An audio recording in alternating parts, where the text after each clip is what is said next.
Hey, sleepers. Welcome to Sleepy Lectures, a show where bedtime meets the gentle hum of the digital world and staying awake is strictly optional. Tonight, we're sinking into the soft, logical world of computer science. Imagine a calm, quiet room. Outside, a gentle rain is falling, tapping a soft rhythm on the window pane. Inside, the only light comes from the slow, rhythmic pulsing of a single tiny LED on a sleeping machine. It breathes a soft blue light, in and out, in and out. That tiny light is a gateway. It's a quiet promise of the vast, intricate, and beautiful world of logic and information that rests just behind the screen. It is a world built not of wood or stone, but of pure thought. A world of ideas made real. So before you get comfortable, take a moment to like the video and subscribe, but only if you genuinely enjoy what I do here. Your quiet support means the world. And if you feel like it, I'd love for you to share your location and your local time in the comments. It's always so nice to know where in the world you are all drifting off from tonight. From London to Los Angeles, Tokyo to Toronto, we are all here together in this calm shared space. So close your eyes, take a deep breath, and get ready to drift off as we explore the fascinating science behind computer science and more. Let's begin our journey in the most fundamental place, the very heart of computing.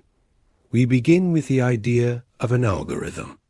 It is a word that might sound complex, but it is as simple and as human as a recipe for your favorite cookies. An algorithm is just a set of instructions, a sequence of steps to follow to complete a task or solve a problem. You use algorithms every single day. When you tie your shoes, you are following an algorithm. First, you create a loop. Then, you wrap the other lace around it. You pull it through the hole. You tighten the knot. These are steps, a sequence, an algorithm. When you make your morning coffee, you are following an algorithm. You get the filter. You place it in the basket. You scoop the coffee grounds. You add water. You press the start button. Each step is precise. The order matters. You would not press the start button before adding the water. The logic is clear and simple. This is the essence of an algorithm.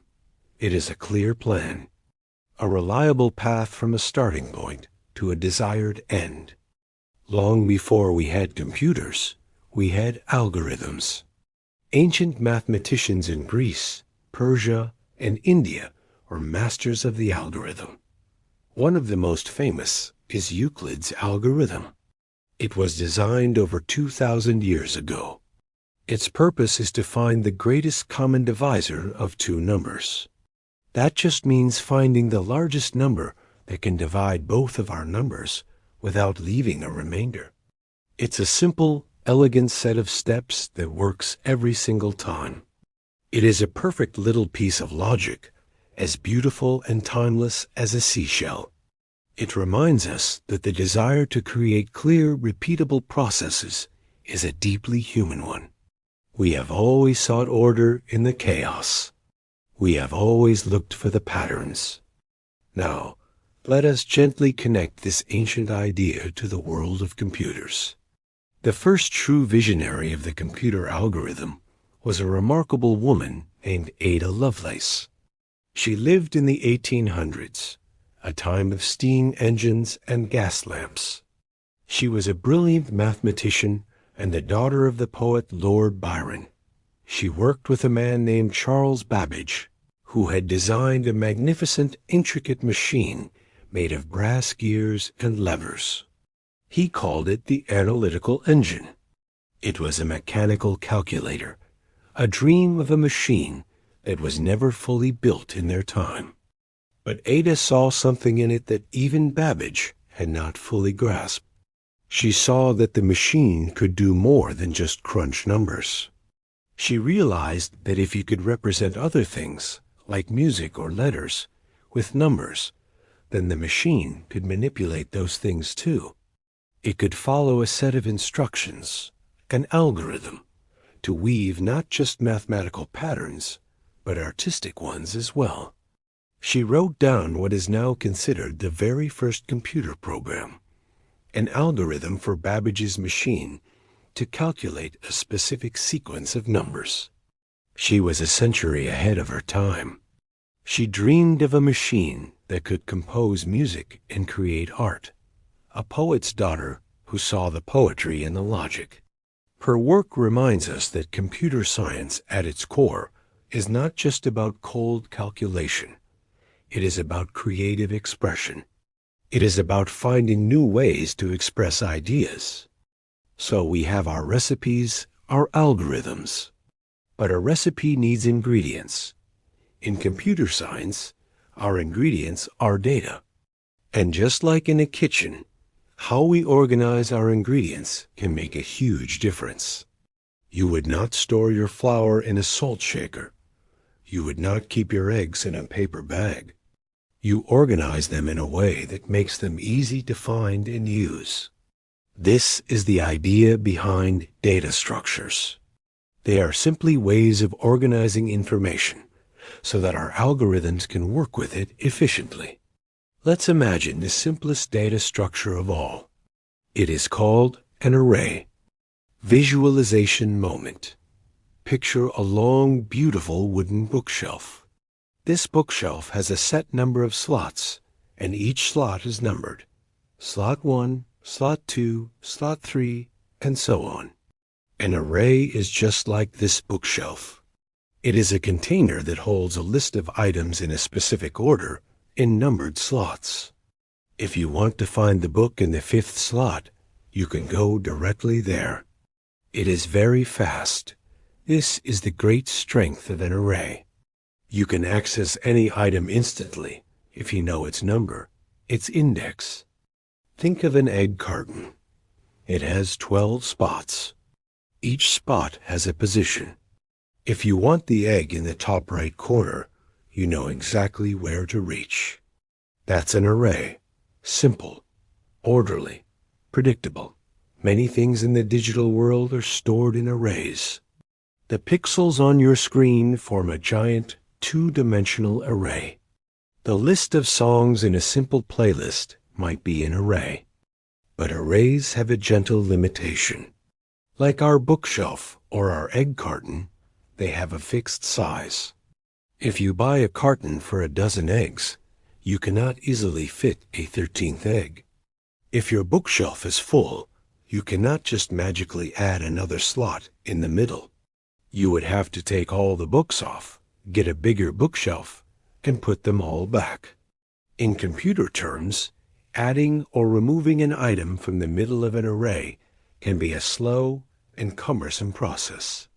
This brings us to another way of organizing our ingredients. It is a wonderfully imaginative data structure called a linked list.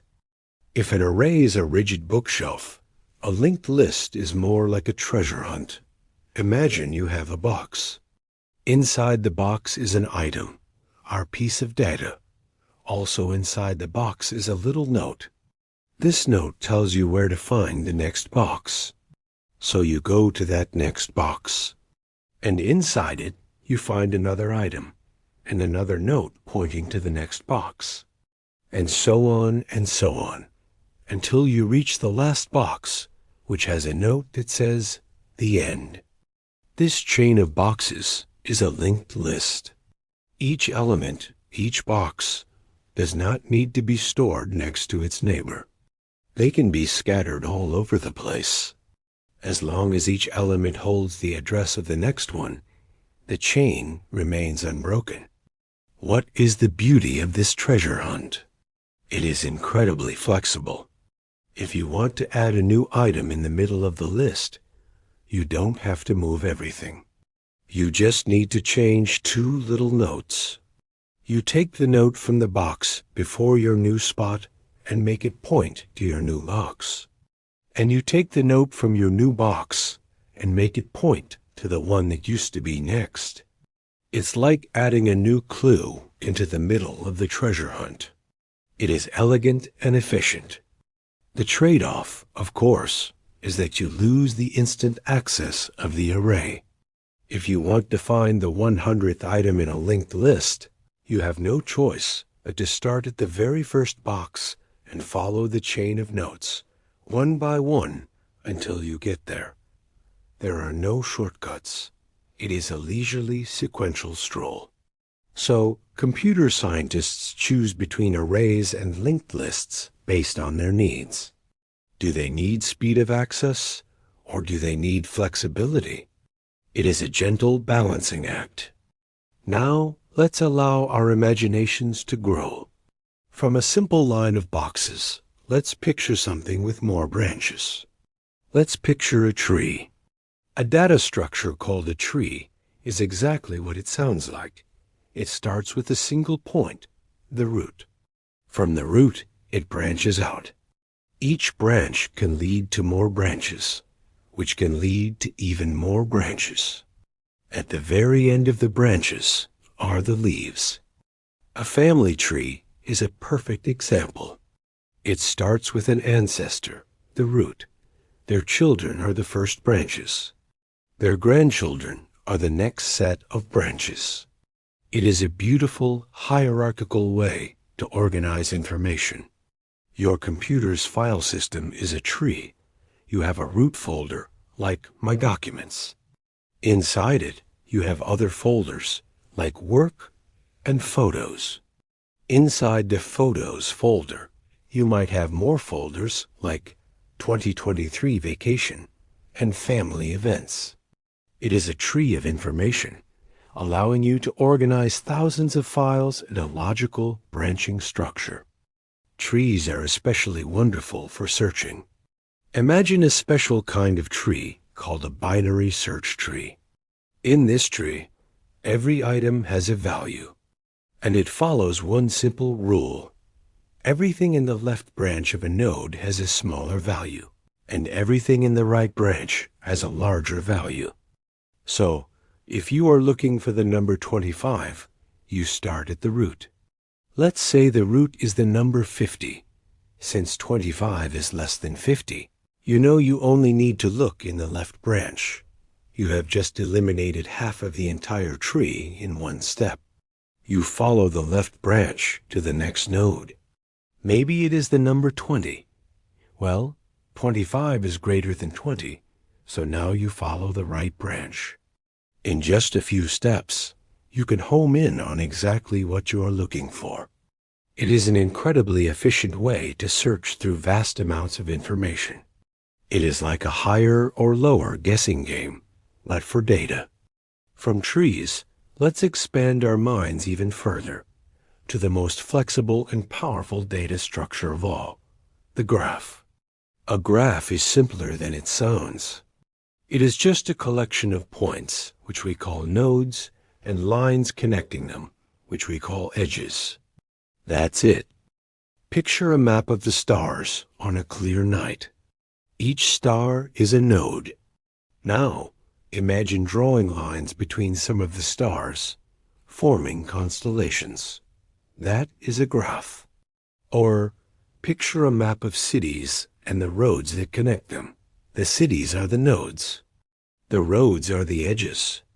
A social network is a perfect example of a graph. Each person is a node. A friendship is an edge connecting two nodes. Your group of friends is a cluster of nodes, all interconnected. And your group is connected by a few edges to other groups of friends. Graphs are everywhere in our world. The internet itself is a giant graph. Every computer or server is a node, and the network cables or wireless signals that connect them are the edges. Your GPS navigator uses a graph. It looks at the map of cities and roads and runs an algorithm to find the shortest path from your starting node to your destination node. The beauty of the graph is its freedom. There are no rules like in a tree, no hierarchy, no single starting point. A node can be connected to any other node. This allows us to model all sorts of complex real-world relationships. From the flow of air traffic around the globe to the way proteins interact inside a cell, graphs give us a language to describe connections. So we have our algorithms, our recipes, and we have our data structures, our organized ingredients. The dance between these two is where the magic of computer science happens. An algorithm is designed to work well with a particular data structure. A sorting algorithm might need the quick access of an array. A pathfinding algorithm will thrive on the interconnectedness of a graph. Let's think about a common task: sorting. We all sort things. We sort our laundry into whites and colors. We sort our books by author. We sort our emails by date. Computers need to sort things all the time.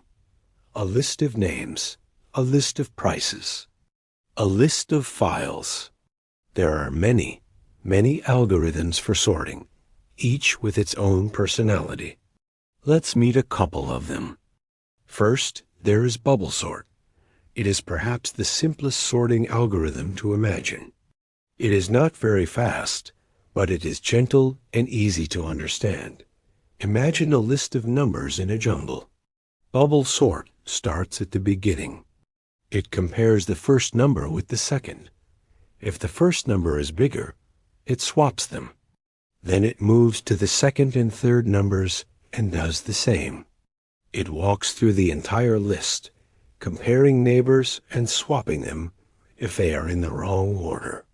As it does this, the largest numbers slowly bubble up to the end of the list, like bubbles rising in water. Then it starts over from the beginning and does it all again.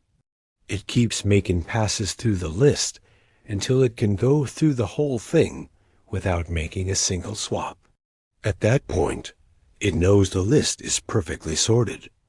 Bubble sort is a bit clumsy. For a very long list, it can be terribly slow.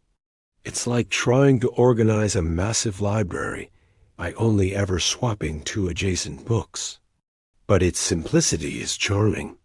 It is a good starting point for understanding how an algorithm thinks. Now let's meet a more sophisticated and much more efficient algorithm called merge sort. Merge sort uses a powerful strategy called divide and conquer. Imagine you have a huge, messy pile of shuffled playing cards that you want to sort by number. It's a daunting task. A merge sort approach would be this.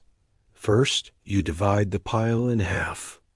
Now you have two smaller, more manageable messy piles. You set one pile aside.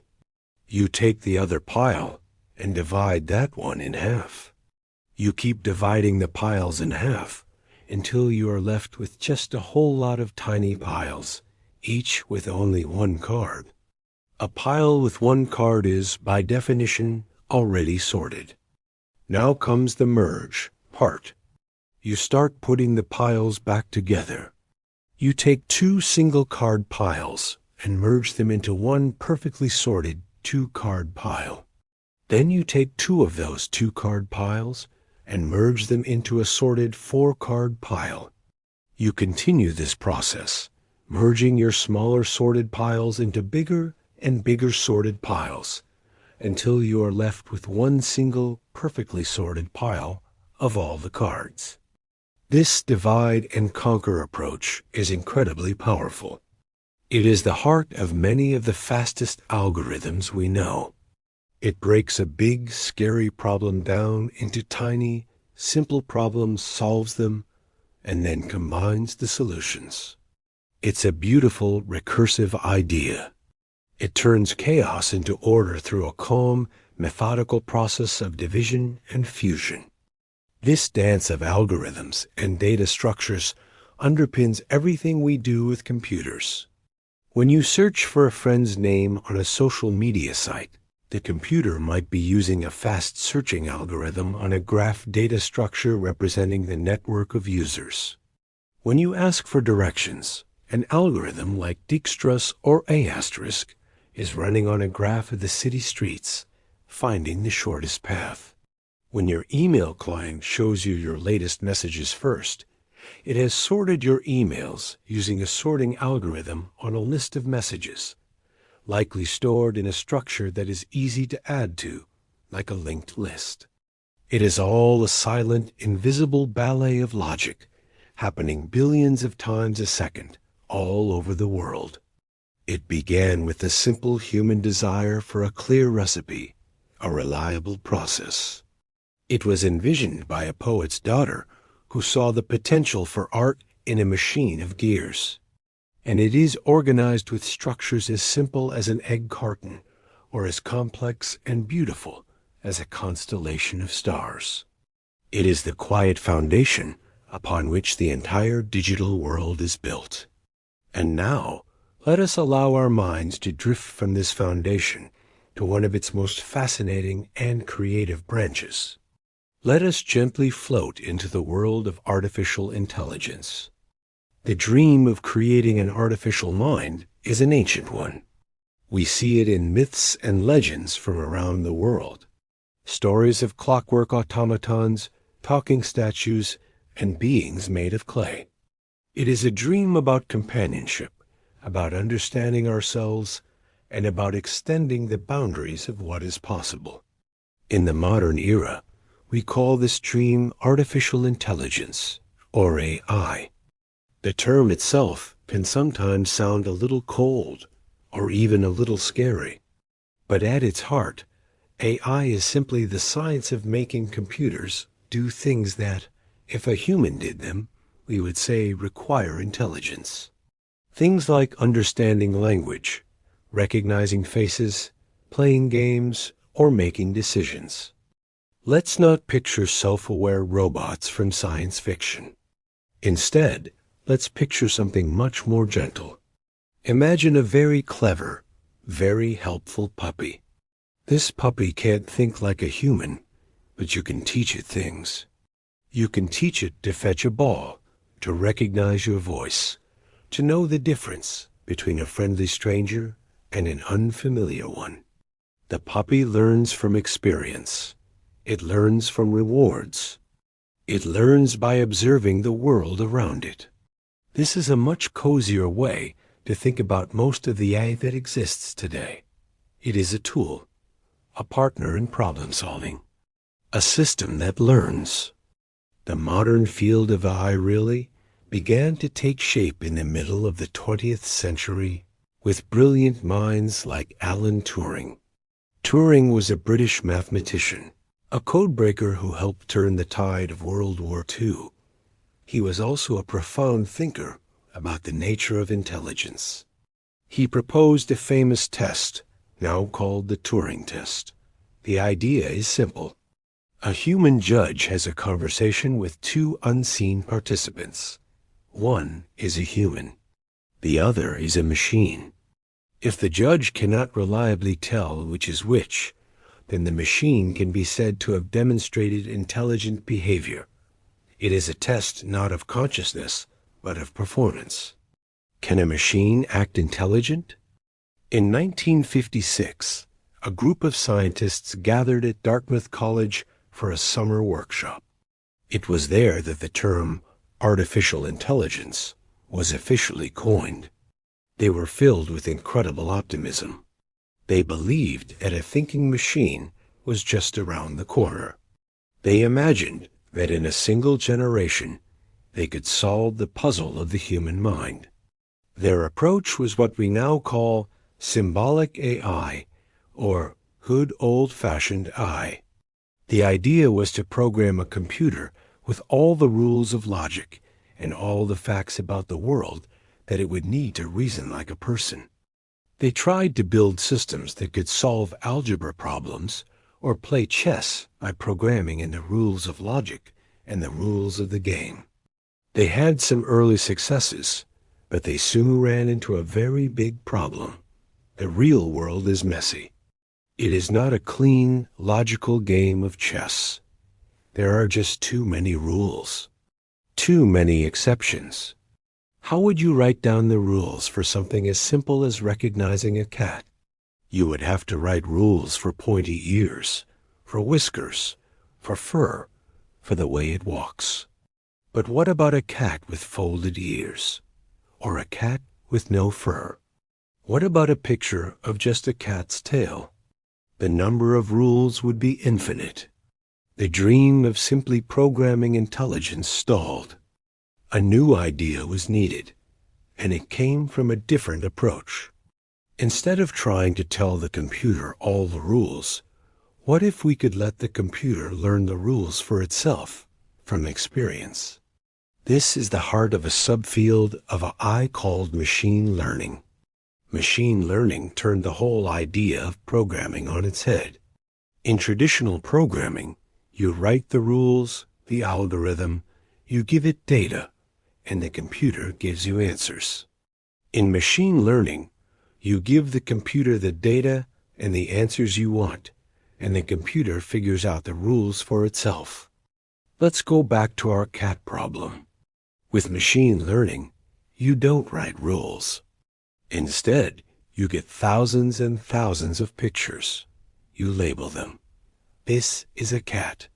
This is not a cat. You feed all these labeled examples into a machine learning model. The model looks at all the pictures of cats and starts to notice patterns. It learns that cats often have a certain kind of eye shape, a certain nose texture, a certain ear silhouette. It learns these patterns without a human ever explicitly programming them.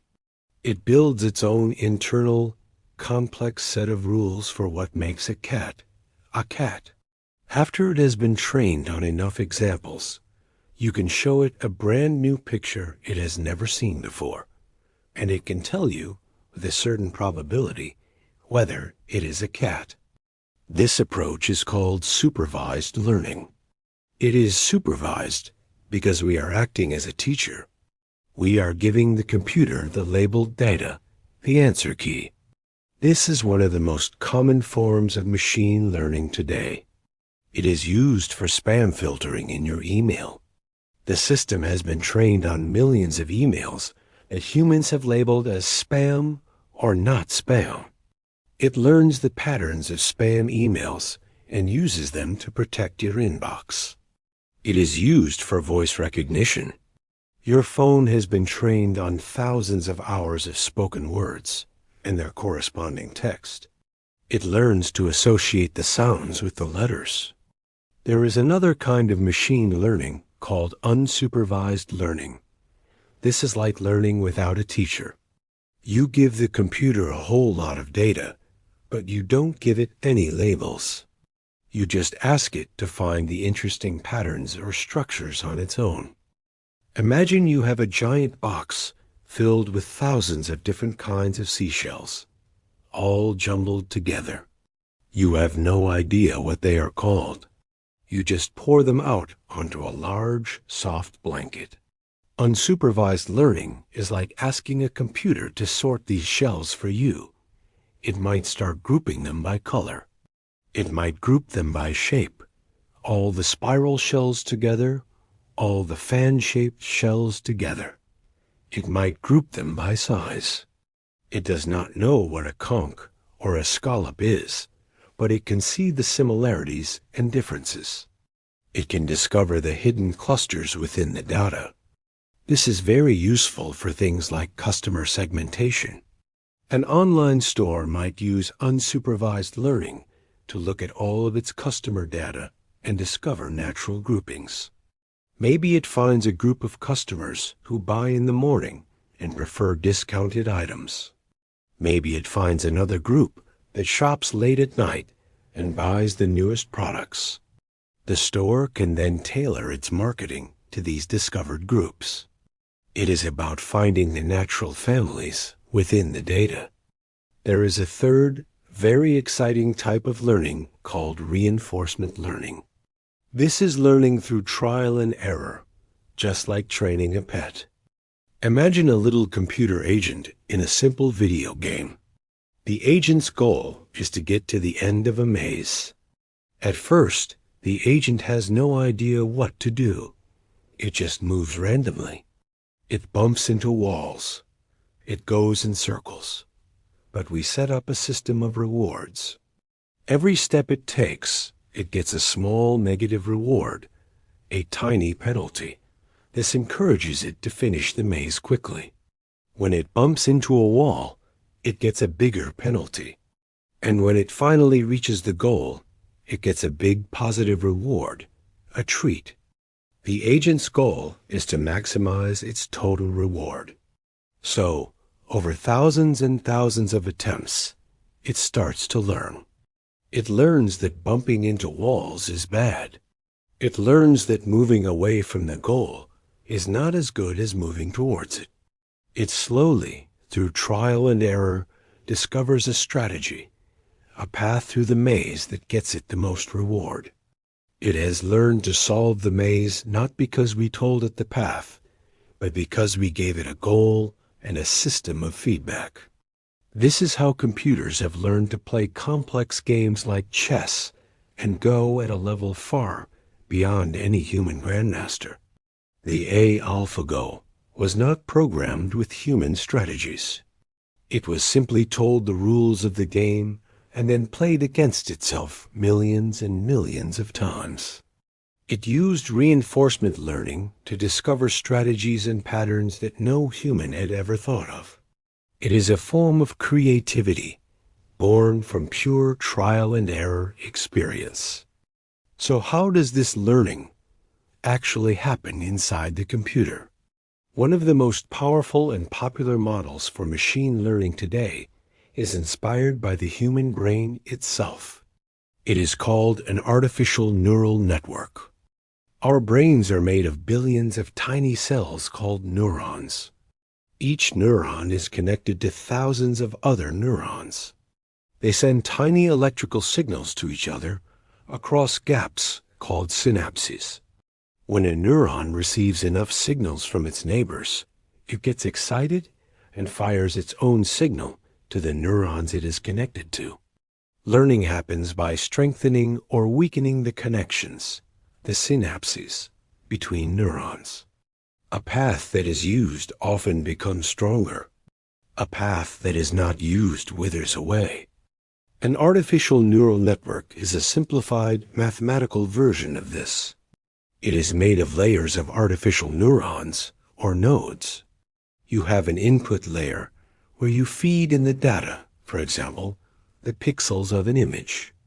You have an output layer, which gives the answer, for example, a cat or not a cat label.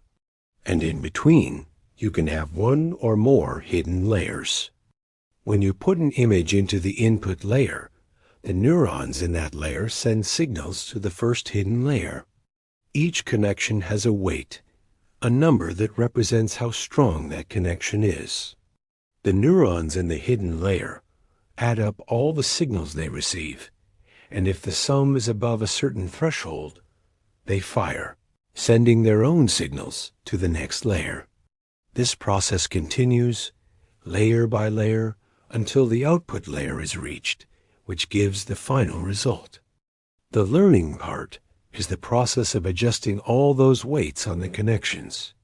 When the network makes a mistake, say, it calls a cat a dog, an algorithm goes back through the network and slightly adjusts the weights on the connections that led to the wrong answer. It is a tiny correction. But you do this millions of times, with millions of images, and the network slowly tunes itself. The weights on the connections that lead to correct answers get stronger. The weights that lead to wrong answers get weaker. The network is carving pathways of logic through its own structure. When a neural network has many, many hidden layers, we call it deep learning. These deep networks can learn incredibly complex and abstract patterns. The first layer might learn to recognize simple things, like edges and colors. The next layer might learn to combine those edges and colors to recognize shapes like eyes and ears. The next layer might combine those shapes to recognize a face. And so on. It is a hierarchy of learning, from the simple to the complex, much like how our own brains seem to work. Deep learning is the technology behind many of the most amazing AI advances of recent years. It is what allows your phone to unlock with your face. It is what allows for real-time language translation.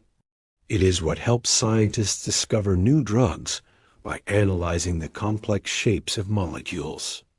And this brings us to one of the most human-centric areas of natural language processing, or NLP. This is the quest to teach computers to understand and use human language. Language is one of the things that makes us uniquely human. It is rich and beautiful, but also deeply ambiguous and full of context. Think of the simple sentence, "I saw a man on a hill with a telescope." Who has the telescope? Do I have it, and I'm using it to see the man? Or does the man on the hill have the telescope? A human understands the ambiguity. For a computer, this is incredibly difficult. Early attempts at NLP were very basic. Chatbots like ELIZA in the 1960s were clever tricks. They would recognize keywords and spit back pre-programmed responses. If you said, "I am feeling sad," it might be programmed to say, "Why are you feeling sad?" It gave the illusion of understanding, but it was just pattern matching. Modern NLP, powered by deep learning, is much more sophisticated. Models are trained on vast amounts of text from the internet, books, articles, websites. They learn the relationships between words, the structure of sentences, the nuances of meaning. They learn that king is to queen as man is to woman. They learn that Paris is to France as Tokyo is to Japan. They are not just memorizing words. They are learning a model of the world as represented in language. A key figure in this field, whose work was foundational, was a British computer scientist named Karen Spark Jones. In the 1970s, long before Google existed, she came up with a concept called inverse document frequency. It's a simple but brilliant idea for figuring out which words are most important in a document. The idea is that words that are very common everywhere, like the, a, and is, are not very useful for understanding what a document is about. But words that are rare in general, but common in one specific document, are probably very important.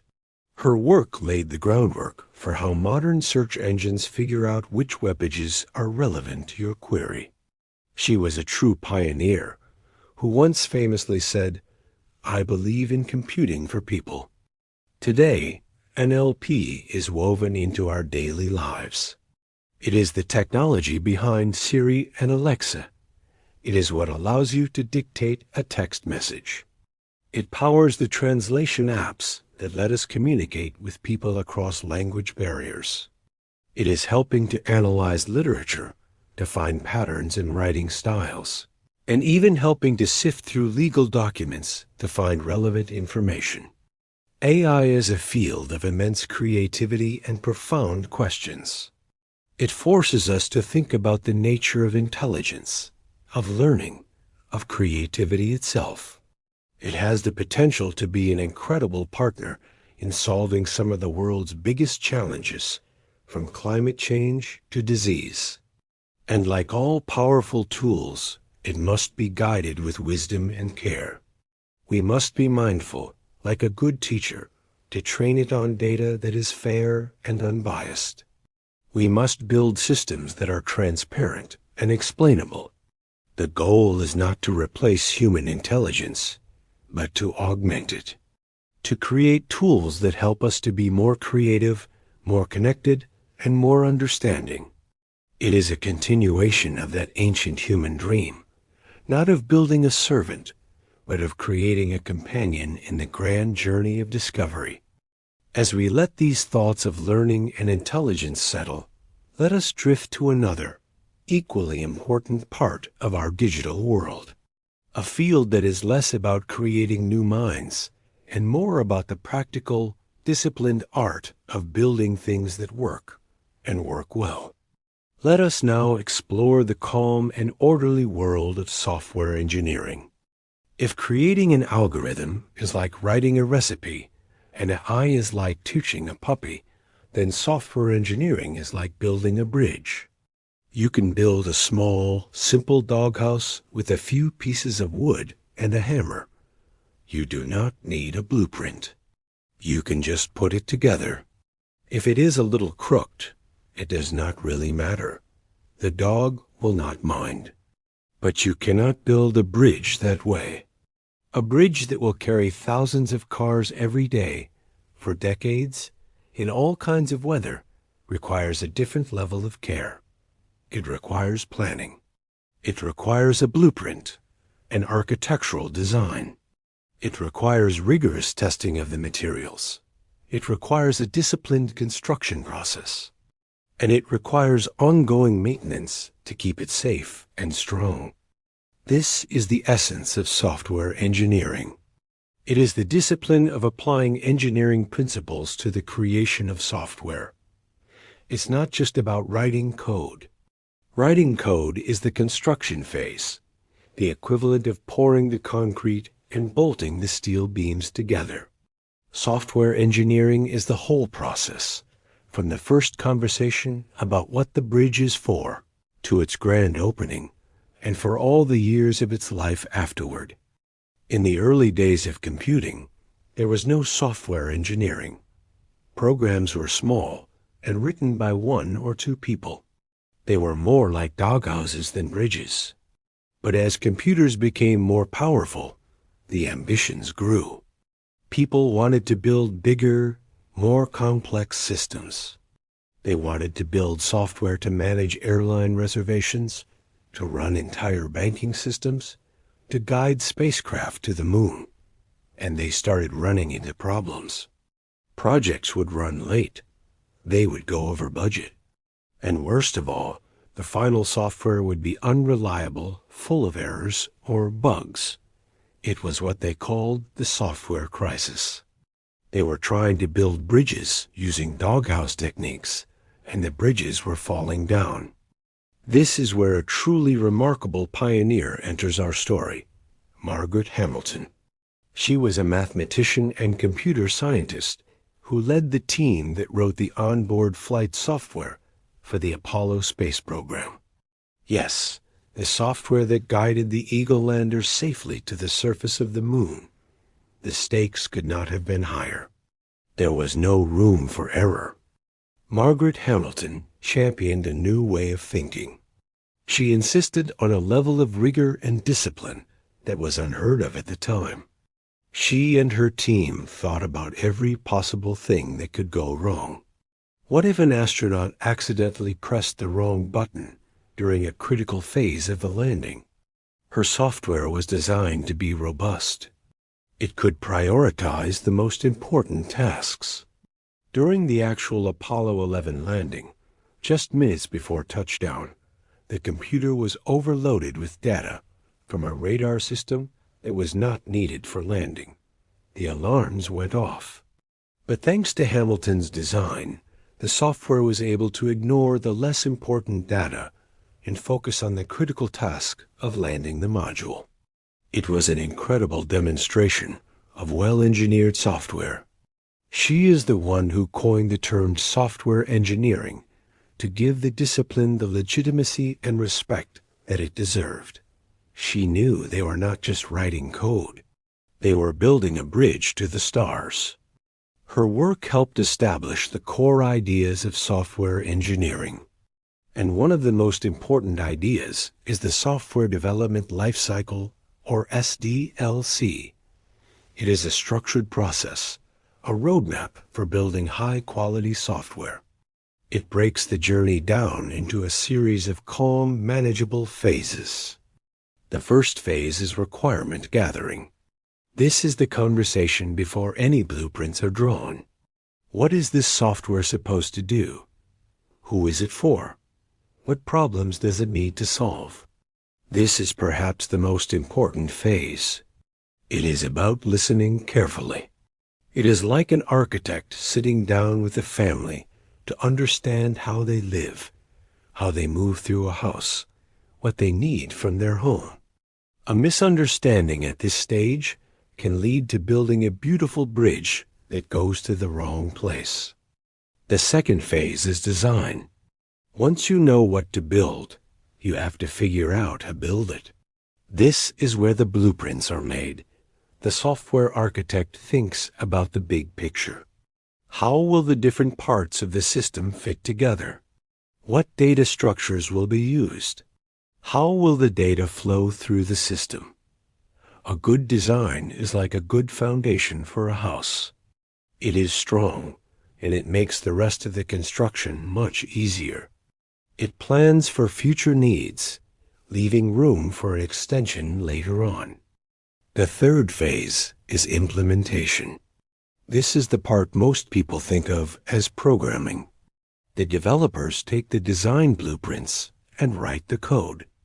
They build the components, the walls, the windows, the doors of the software house. They are the skilled craftspeople turning the design into a real working thing. The fourth phase is testing. This is absolutely critical.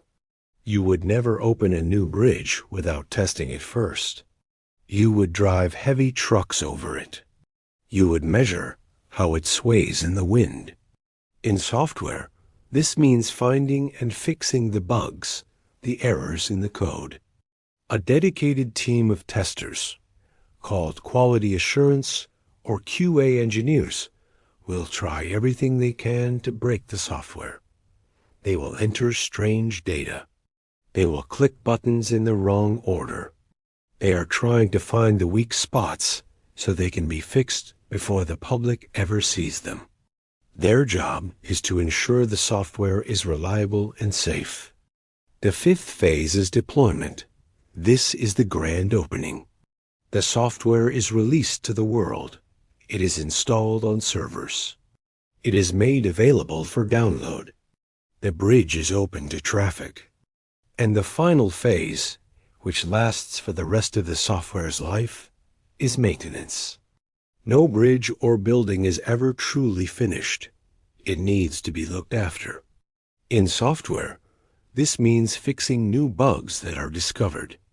It means releasing updates to add new features. It means adapting the software to work with new operating systems or new devices.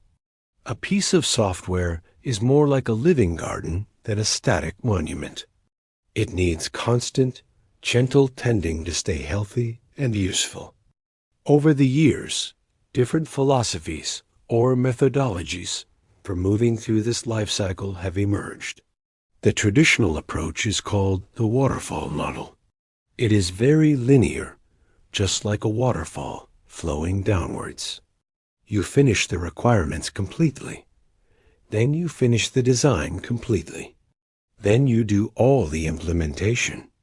Each phase is a distinct step, and you do not go back up the waterfall. This approach is very structured and predictable. It works well for projects where the requirements are very well understood from the start, like building the software for a medical device. But for many modern software projects, the world is too fast-moving for the waterfall model. The requirements might change. A competitor might release a new feature. So a more flexible approach called Agile was developed. Visualization moment. Imagine you are building a house with an Agile methodology. Instead of creating a complete blueprint for the entire house and building it all at once, you work in short cycles called sprints. In the first sprint, which might last 2 weeks, your goal is just to build one usable room. Maybe it's the kitchen. You design it, build it, and test it. At the end of the 2 weeks, You show the kitchen to the family. They can walk around in it. They can use it. And they can give you feedback. We love the countertops, they might say, but we wish the sink was a little bigger. So in the next sprint, you can incorporate that feedback. Maybe you build the living room next, and you make sure to use a bigger sink when you eventually build the bathroom. Agile is a collaborative dance. The team works closely with the customer, delivering small, valuable pieces of the software frequently. It allows for change. It embraces the fact that we do not always know everything at the start of a journey. It is a more organic, adaptable way of building things. Most software teams today use some form of Agile methodology. Another cornerstone of modern software engineering is the idea of version control. Imagine a team of writers all working on the same novel. It would be chaos. One writer might delete a chapter that another writer is still editing. How do you keep track of who changed what and when? Version control systems with names like Git are the solution. Think of it as a magical book that records every single change made to the project's code. Every time a developer makes a change, they commit it with a little note explaining what they did. The system saves a snapshot of the entire project at that moment. This means you can travel back in time to any point in the project's history. If a new change introduces a bug, you can easily see what changed and go back to the last working version. It also allows multiple developers to work on the same code at the same time in parallel branches and then merge their changes together in an orderly way. It is a safety net and a collaboration tool all in one. It turns the potential chaos of teamwork into a calm, organized process.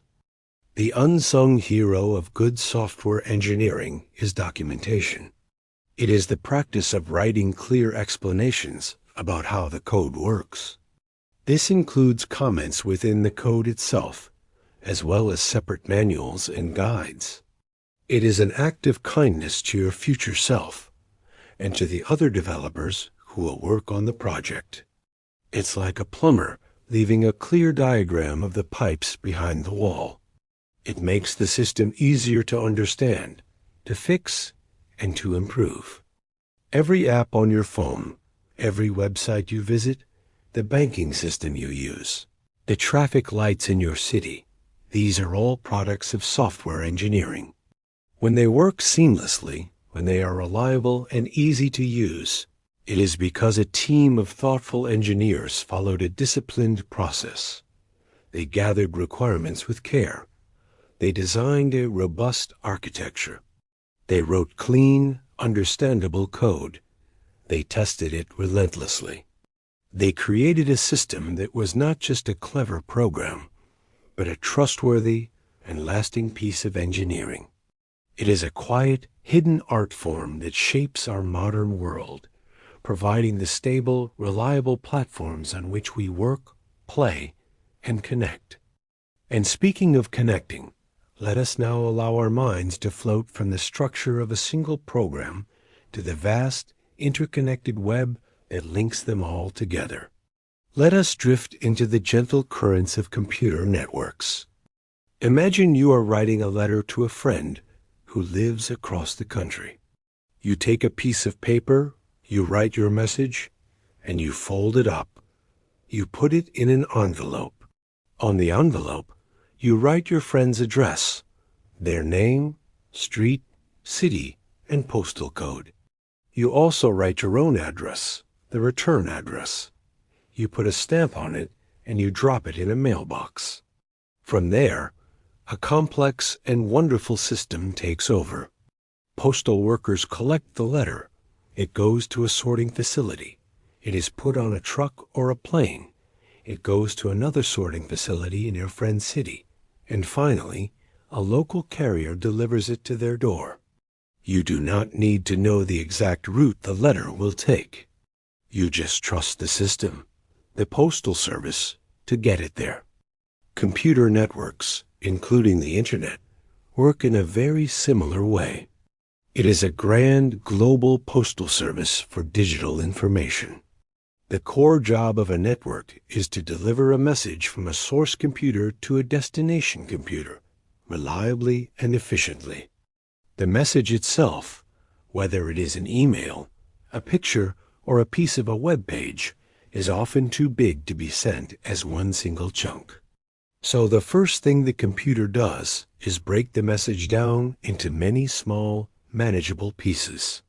These pieces are called packets. Think of it like taking a very long book and sending it one page at a time. Each page is put into its own small envelope.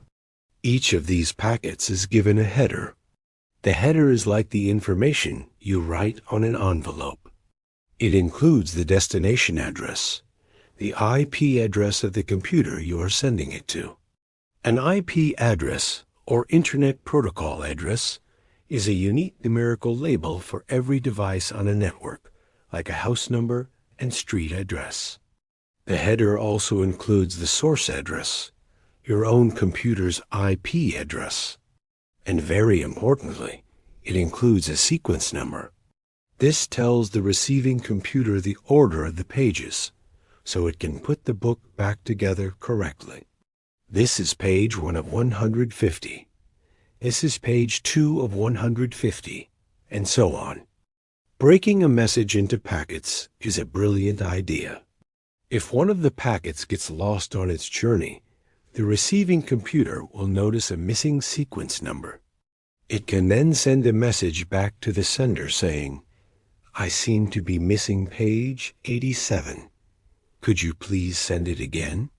The sending computer only has to resend that one tiny packet, not the entire message. It makes the system much more resilient and efficient. This whole system of addresses and packets is governed by a set of rules, a shared language that all computers on the network agree to use. These rules are called protocols. The most important set of protocols for the Internet is called TCP/IP. You can think of it as two partners working together.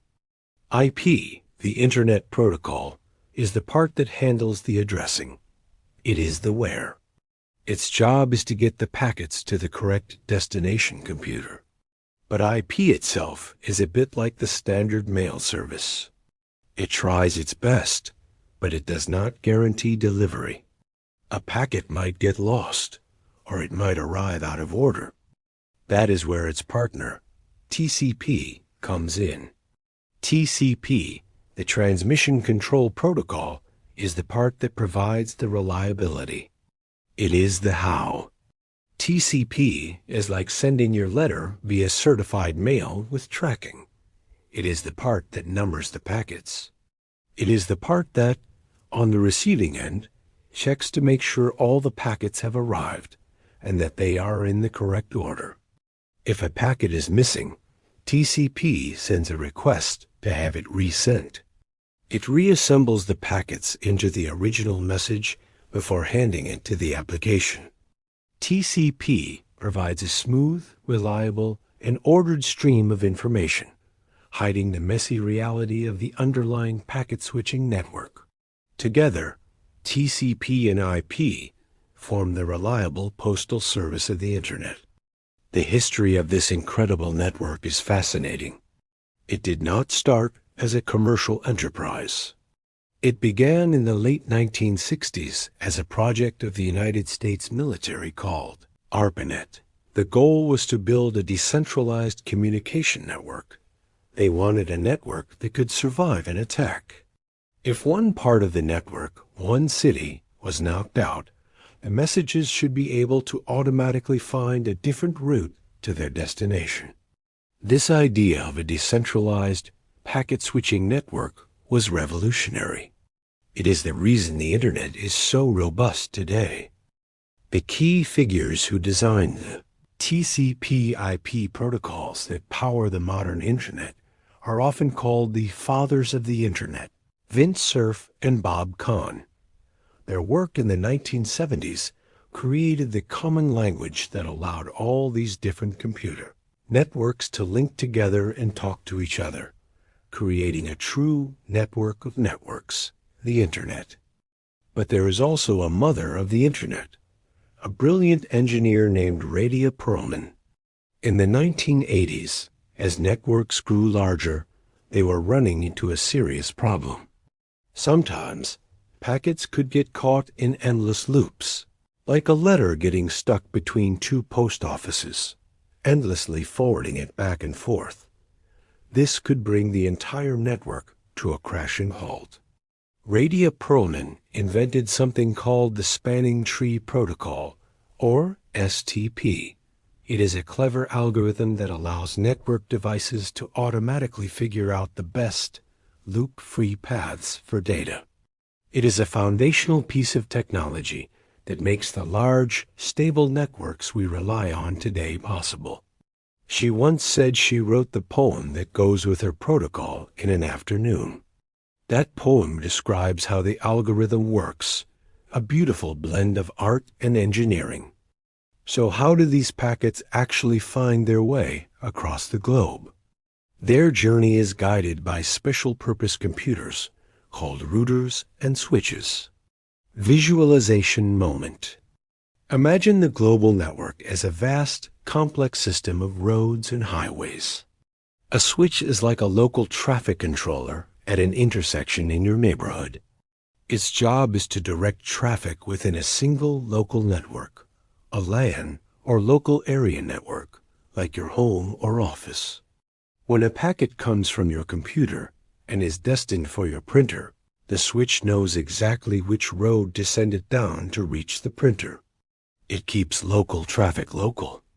A router, on the other hand, is like a major highway interchange. Its job is to connect different networks together. It sits at the edge of your local network and connects you to the wider Internet. When you send a packet to a website in another country, the router looks at the destination IP address and makes a decision about which highway to send the packet on to get it started on its long journey. The packet will then hop from router to router across continents and under oceans through fiber optic cables, with each router making a smart local decision about the next best hop to get the packet closer to its final destination. It is an incredible high-speed relay race. There's one more piece of the puzzle that makes the Internet easy for us humans to use. That is the Domain Name System, or DNS. We are not very good at remembering long strings of numbers like an IP address.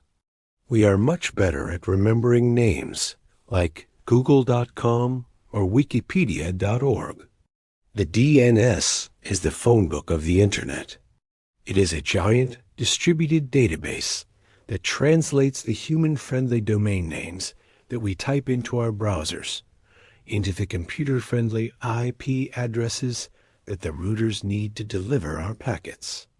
When you type a web address, your computer first sends a quick message to a DNS server asking, "What is the IP address for this name?" The DNS server looks it up and sends the answer back. Only then can your computer start sending packets to the correct address. This all happens in a fraction of a second, completely hidden from view. So every time you click a link, stream a song, or send an email, you are setting in motion this beautiful and complex dance. Your message is broken into tiny packets.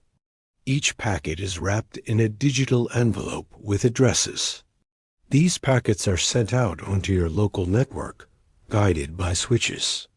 They reach a router, which sends them out onto the vast highways of the Internet. They hop from router to router, crossing the globe in milliseconds, following paths laid out by protocols designed decades ago by pioneers like Vint Cerf, Bob Kahn, and Radia Perlman. At the other end, the packets are collected, checked for errors, and reassembled in the correct order by TCP.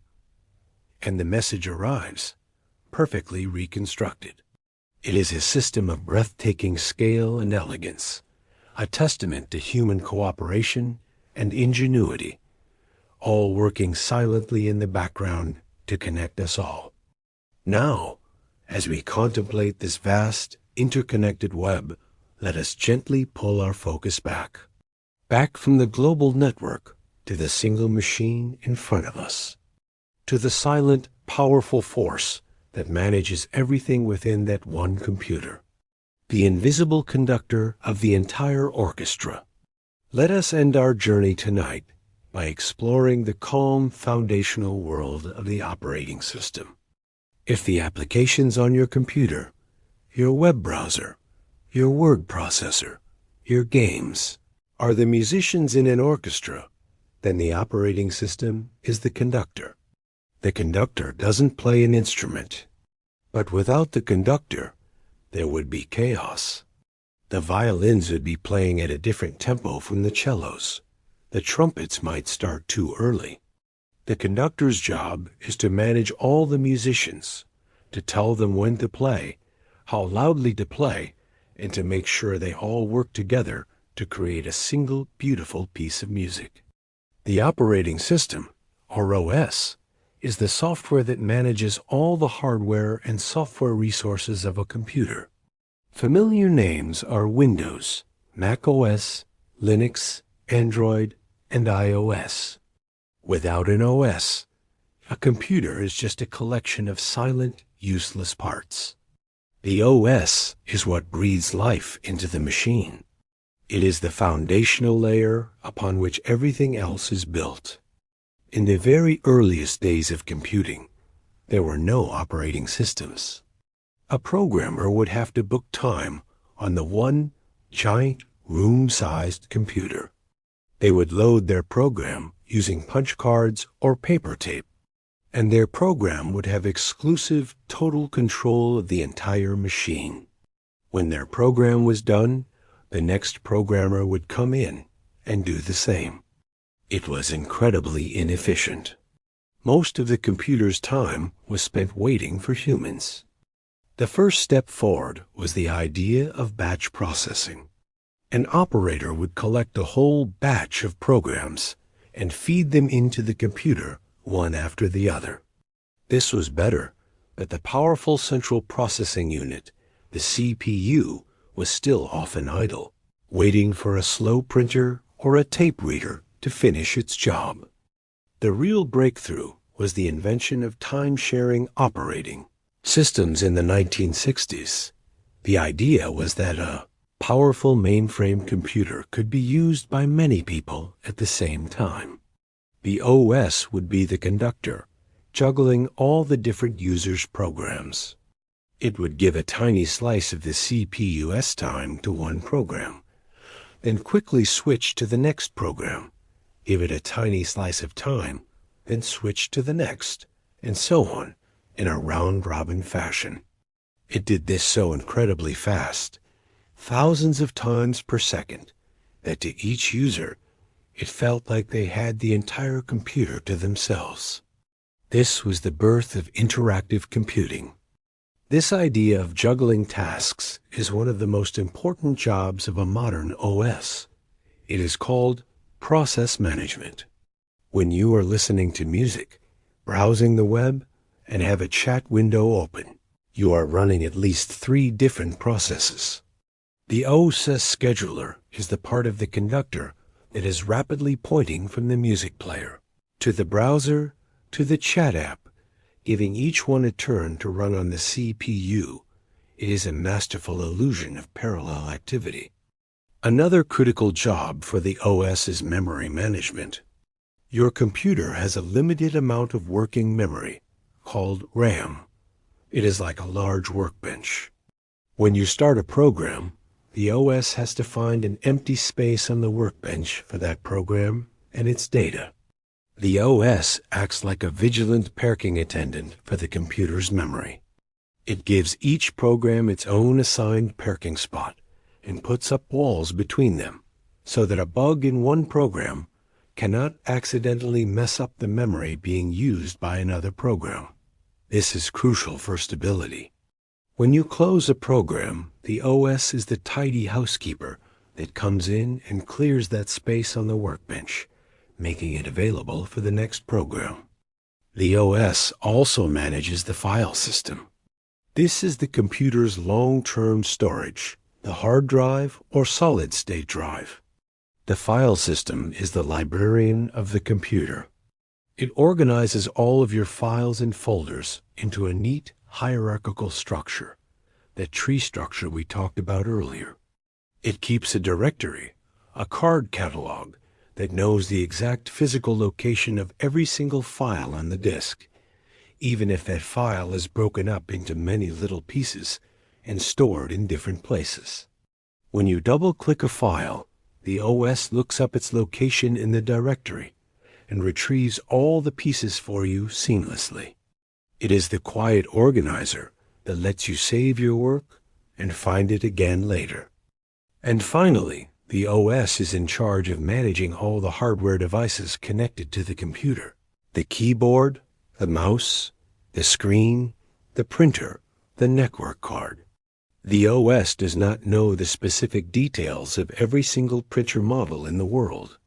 Instead, it uses small, specialized pieces of software called device drivers. A device driver is like a translator. The printer manufacturer provides a driver for their printer. You install it on your computer. Now, when you want to print, your OS can just give a general command like "print this document." The driver takes that general command and translates it into the very specific low-level instructions that particular printer model understands. This clever system of drivers means that the OS doesn't have to be rewritten every time a new piece of hardware is invented. At the very heart of the operating system is a core component called the kernel. The kernel is the most privileged and fundamental part of the OS. It is the conductor's brain stem. It handles the most critical tasks: the scheduling of processes, the management of memory, the communication with hardware. The kernel runs in a special protected mode. Regular applications are not allowed to access it directly. This protects the kernel, and therefore the whole system, from being corrupted by a misbehaving application. The history of the modern OS is deeply tied to the story of two brilliant minds at Bell Labs in the late 1960s, Ken Thompson and Dennis Ritchie. They were working on a big, complex time-sharing system called Multics. When that project was canceled, they decided, for fun, to create their own, much simpler version.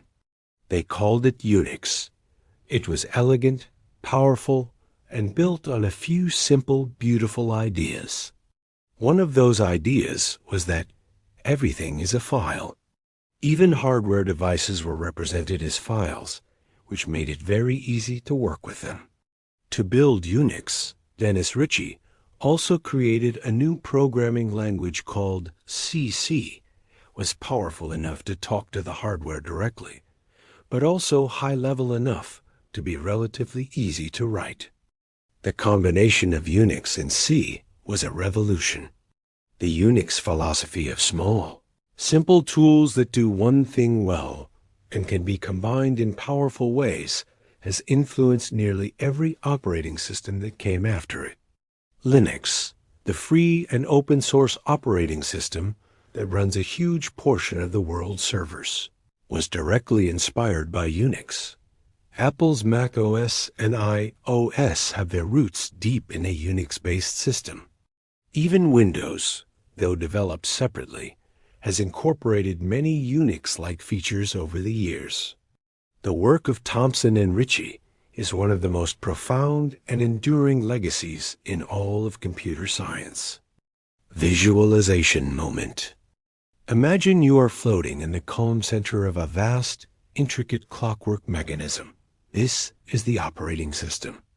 All around you, gears are turning smoothly, levers are shifting, and springs are coiling and uncoiling in a perfect, harmonious rhythm.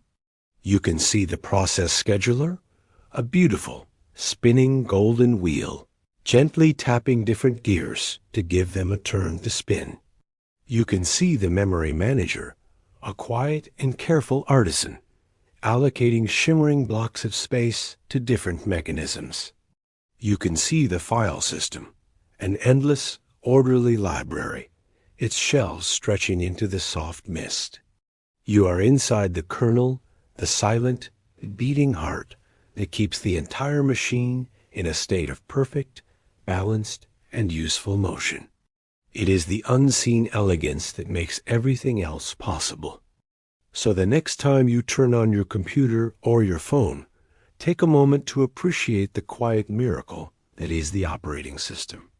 It is the result of decades of brilliant engineering. It is the conductor that allows your apps to run in harmony. It is the careful manager of your precious memory. It is the tireless librarian of your files. It is the universal translator for all your devices. It is the stable, reliable, and invisible foundation that allows you to work, to create, to learn, and to connect with the world. Imagine a library, not just any library, but a truly enormous one. It contains billions upon billions of books, more books than anyone could ever read in 100 lifetimes. Now, imagine that this library is a complete and utter mess. The books are not on shelves. They are not organized by author or by subject. They are just in huge disorganized piles on the floor. A mountain range of jumbled information. If you wanted to find a specific book in this messy library, say, a book about the history of pottery, how would you even begin? It would be an almost impossible task. You would have to pick up every single book, one by one, look at its cover, and put it back down. You might search for your entire life and never find it. This is the problem that our next topic solves. It is the problem of finding order in chaos. This is the quiet, essential world of databases. A database is simply a system for storing and organizing information. But it is more than just a storage closet. It is a system designed to make that information easy to find, easy to manage, and easy to update. A database is the master librarian for our digital world. And it is a very, very organized librarian. Let's think for a moment about all the information that needs to be stored in the world just for one day. The inventory of every single item in a grocery store. The records of every patient in a hospital. The list of all your contacts on your phone with their names, numbers, and addresses. The entire catalog of every product on a vast online shopping website. All of this information, this ocean of data, is stored in databases. Without them, our modern world would simply grind to a halt. It would be that messy, impossible library. For a very long time, the most common and most trusted kind of database has been the relational database. Now, that name might sound a little bit formal, but the idea behind it is wonderfully simple and wonderfully elegant. It was invented by a brilliant computer scientist at IBM named Edgar F. Codd back in 1970. He had a background in mathematics, and he looked at the messy, custom-built data storage systems of his time and felt a deep need for order. He wanted to bring the clarity and rigor of mathematics to the problem of storing information. His great idea was that we should organize information into tables. That's it. Just simple tables like the ones you might make in a spreadsheet. Let's do a little visualization together. Take a gentle breath. Imagine a simple address book for your friends. We can think of this as a perfect little database. We can create a table, and we will call this table Friends. This table will have columns. Each column represents one specific type of information that we want to store about our friends. For our address book, We might want columns for first name, last name, phone number, and city. Each column has a name, and it holds a specific kind of data. And our table will also have rows. Each row in the table represents one complete entry, one record. In our case, each row represents one of our friends. So one row in our table might look like this: Ada, Lovelace, 5551842, London. Another row might be Charles Babbage, 5551833, London. And a third row could be Grace Hopper, 5551952, New York. Do you see the beautiful order in that? It's neat. It's organized.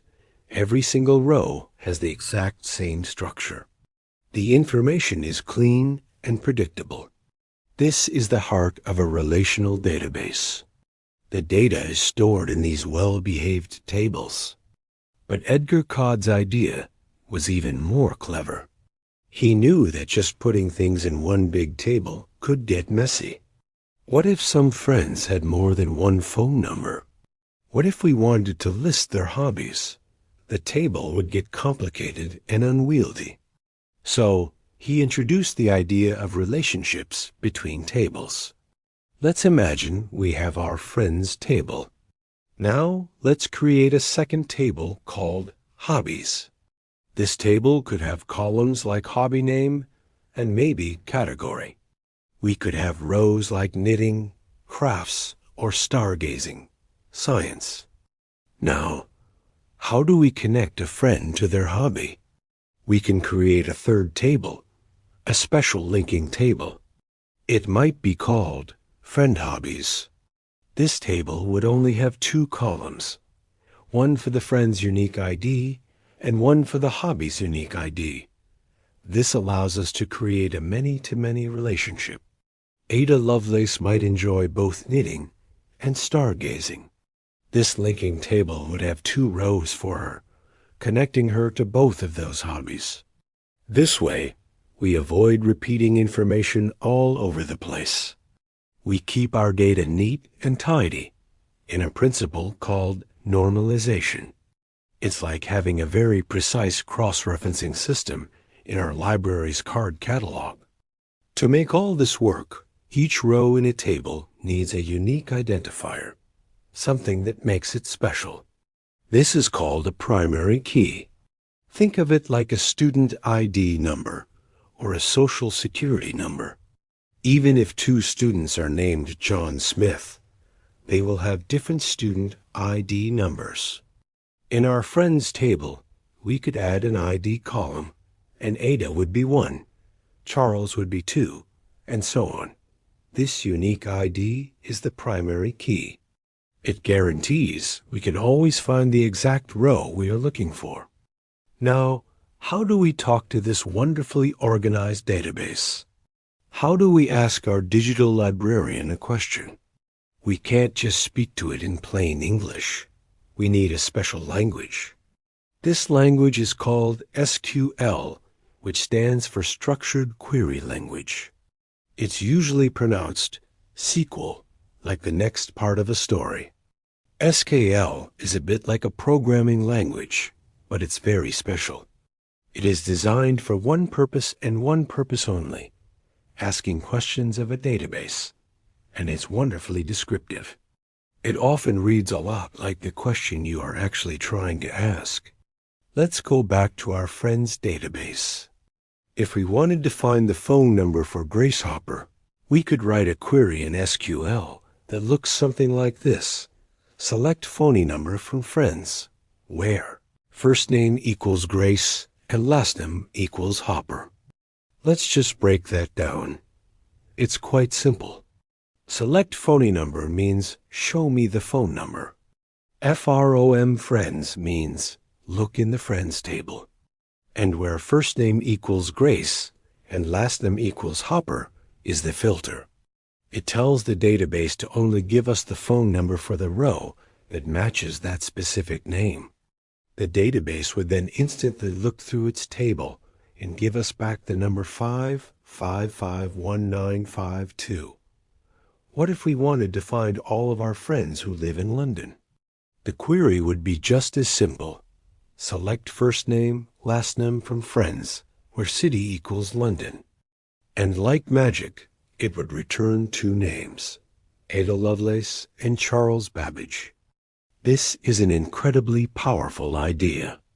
With SQL, we can ask very complex questions. We can sort the data alphabetically. We can filter it in countless ways. We can count how many friends live in each city. We can combine information from multiple tables, asking a question like, show me the names of all the friends whose hobby is stargazing. The database does all the hard work of sifting through potentially millions or even billions of rows of data to find exactly what we asked for. And it does it in a tiny fraction of a second. This system is so reliable because it is built on a set of principles known as ACID. It's a fun acronym. It stands for atomicity, consistency, isolation, and durability. Let's not worry about the technical terms. Let's use an analogy. Think about transferring money from your savings account to your checking account. This is a database operation. The ACID properties guarantee that this transfer will happen correctly. Atomicity means the transaction is all or nothing. The money is either taken from savings and put into checking, or the whole thing is canceled and nothing changes. You can't have a situation where the money leaves savings but never arrives in checking. Consistency means the database is always in a valid state. The rules are never broken. You can't, for example, end up with a negative balance if the bank's rules don't allow it. Isolation means that if two transactions are happening at the same time, they don't interfere with each other. It's like they are each happening in their own private little bubble. And durability means that once a transaction is complete, it is permanent. If the power goes out right after your money transfer is finished, that change is saved. It won't be lost. These ACID guarantees are why relational databases and SQL have been the absolute backbone of the technology industry for 50 years. They are reliable. They are logical. They are trustworthy. They are the bedrock of banks, airlines, hospitals, governments, and countless businesses.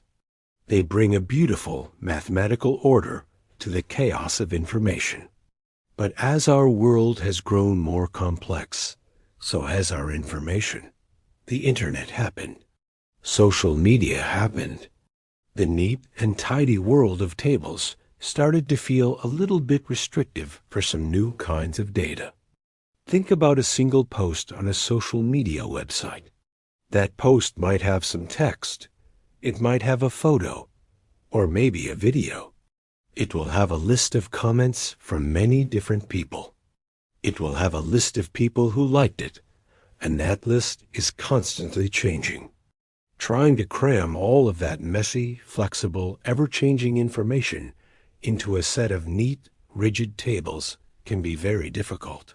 It's like trying to fit a sprawling, leafy oak tree into a small, square box. It just doesn't feel like a natural fit. So in recent years, a new family of databases has become very popular. They are often called NoSQL databases. Now, this name is a little bit confusing. It doesn't mean they are against SQL or that they hate SQL. It really just means not only SQL. They represent a different approach, a different philosophy for organizing our grand library. If a relational database is like a perfectly organized university library with pristine shelves and a meticulous card catalog system, a NoSQL database is more like a collection of filing cabinets, or maybe a scrapbook, or a well-organized artist's studio. In a NoSQL database, You don't have to put everything into that rigid table structure. You are allowed to store your information in much more flexible formats. One of the most common formats is called a document. A document can hold all the information about one single thing, all bundled together in one place. So, for our social media post, we could have one single document that contains the author's name, the text of the post, a link to the photo, a list of all the comments, and a list of all the user IDs of the people who liked it. It's all self-contained. If the next post has a video instead of a photo and no comments, that's perfectly okay. Each document can have a slightly different structure. This gives programmers a huge amount of flexibility. It's often a much more natural fit for the fast-moving, unpredictable data of the modern Internet. There are many different types of NoSQL databases, each with its own strengths. There are document databases, like MonGod, which work like those filing cabinets, storing rich, complex documents.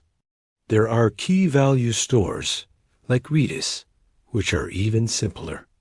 They work just like a dictionary or a coat check at a theater. You have a key, which is like your coat check ticket, and a value, which is your coat. You give it a key, like the username Ada1842, and it gives you back the value, which could be all of her profile information. These are incredibly fast for simple lookups. And then there are graph databases like Neo4j. These are truly fascinating. They are designed specifically for data that is all about connections and relationships. Let's do another visualization. Imagine a detective's corkboard in an old movie. They have pictures of people, places, and objects, and they connect them all with pieces of string and pushpins. This person knows that person. This person was at that location. This clue was found on that object. A graph database stores information in exactly this way, as a network of nodes, the things and edges, the relationships between them. This is the perfect tool for understanding a social network, or for building a recommendation engine that can say, people who bought this book also bought these other books. It's all about exploring the connections. These NoSQL databases often follow a different set of principles than the strict ACID guarantees. They often favor a model called BASE, which stands for Basically Available, Soft State, and Eventual Consistency. It's a more relaxed approach. It says the system will always be available, but the data might be in a soft state, meaning it might be changing, and it will be eventually consistent. This means if you post a like on a photo, your friend in another country might not see it for a fraction of a second. The system will eventually catch up, and everyone will see the same number of likes. This trade-off is perfectly acceptable for social media, but it would be terrible for a bank account. So which one is better? The orderly, traditional relational database, or the flexible, modern NoSQL database? It's a funny question, really. It's like asking which is a better tool, a hammer or a screwdriver. They are both excellent tools. You just use them for different jobs. If your information is very structured and you need absolute, unwavering consistency, like in a banking system or an airline reservation system, a relational database is often the perfect choice. Its rigor, its logic, and its reliability are its greatest strengths. If your information is more varied, if it changes often, and if you need to be able to grow and scale very quickly, like with a new mobile app or a big data analytics project, a NoSQL database might be a much more natural and powerful fit. Its flexibility is its power. The world of databases is a quiet, hidden world. You'll almost never see it. You don't directly interact with it as a user, but it is always there, working tirelessly and silently behind the scenes. Every time you search for a product on a website, book a flight, check your bank balance, or see a post from a friend, a database is the silent, organized librarian finding that precise piece of information for you from a library of unimaginable size, making our vast digital world navigable, useful, and orderly. It is the very foundation of how we remember things in our shared digital age.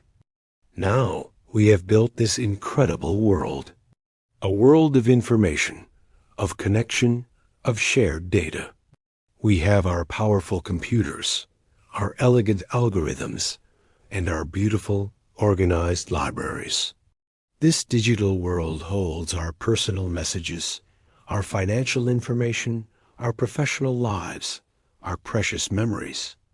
With such a valuable and intricate world, it becomes deeply important to protect it, to keep it safe, to be good stewards of this space we have created.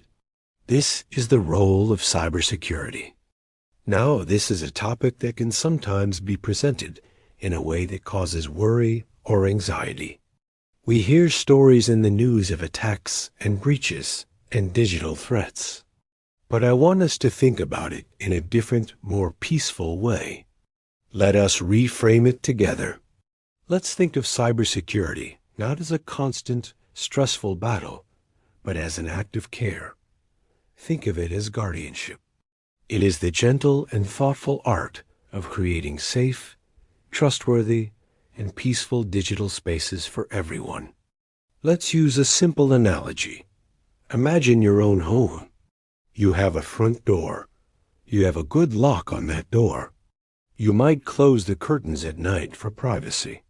You might have a small fence around your garden.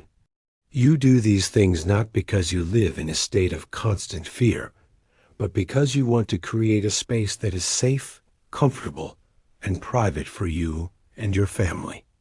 A space where you can relax and feel secure. Cybersecurity is the practice of building these same kinds of thoughtful, caring protections for our digital homes and our digital public squares. It's about building good doors, strong locks, and clear windows for our online lives.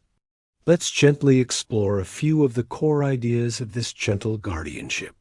The professionals in this field often think about three main goals. They call it the CIA triad, which stands for confidentiality, integrity, and availability. The first and perhaps most important idea is confidentiality. This simply means keeping secrets.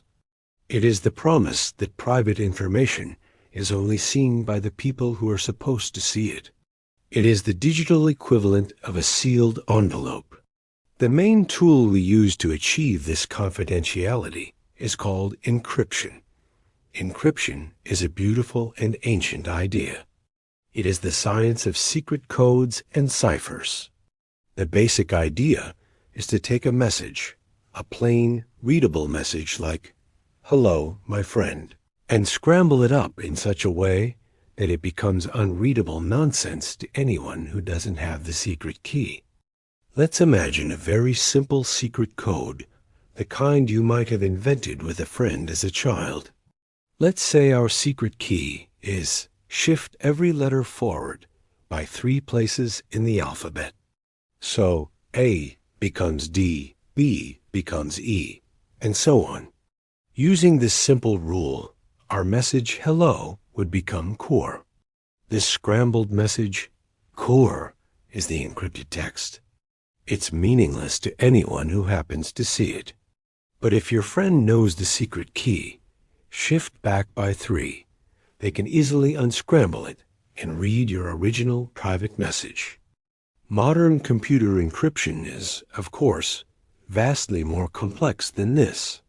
It uses sophisticated mathematical algorithms that are so strong they would take the most powerful computers in the world billions of years to break without the key. When you are using the internet, and you see a little padlock icon in the address bar of your web browser, it means that your connection to that website is encrypted. Any information you send, a password, a credit card number, a private message, is scrambled into this unreadable nonsense before it travels over the public internet. Only your computer and the website server have the secret keys to unscramble it. It's like they are whispering to each other in a secret language that no one in between can possibly understand. It creates a private, confidential tunnel through the public space of the internet. This idea of creating secure channels for communication is a cornerstone of building a safe digital world. The genius behind modern public encryption is a mind-bendingly clever idea called asymmetric cryptography. It was developed by researchers like Whitfield Diffie and Martin Hellman.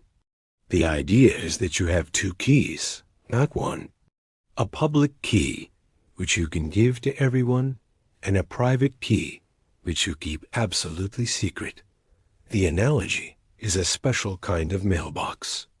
Your public key is like the address and the mail slot of your mailbox. Anyone in the world can use it to put a message in, but only you have the private key to open the mailbox and read the letters. It's a revolutionary idea that allows two people who have never met to communicate securely. It's even said that the idea was first discovered in secret by British intelligence researchers a few years earlier, a testament to how powerful the concept was. The second core idea of cybersecurity is integrity. This means making sure that information is not changed or tampered with along its journey. We want to be absolutely sure that the message we receive is the exact same message that was sent. Think of it like the wax seal on an old-fashioned important letter. The seal doesn't necessarily hide the message, but it proves that the letter has not been opened and meddled with. If the seal is broken, you know you should be suspicious. In the digital world, we use a similar concept called a digital signature, which is based on a clever mathematical trick called a hash function. A hash function is like a magical data blender.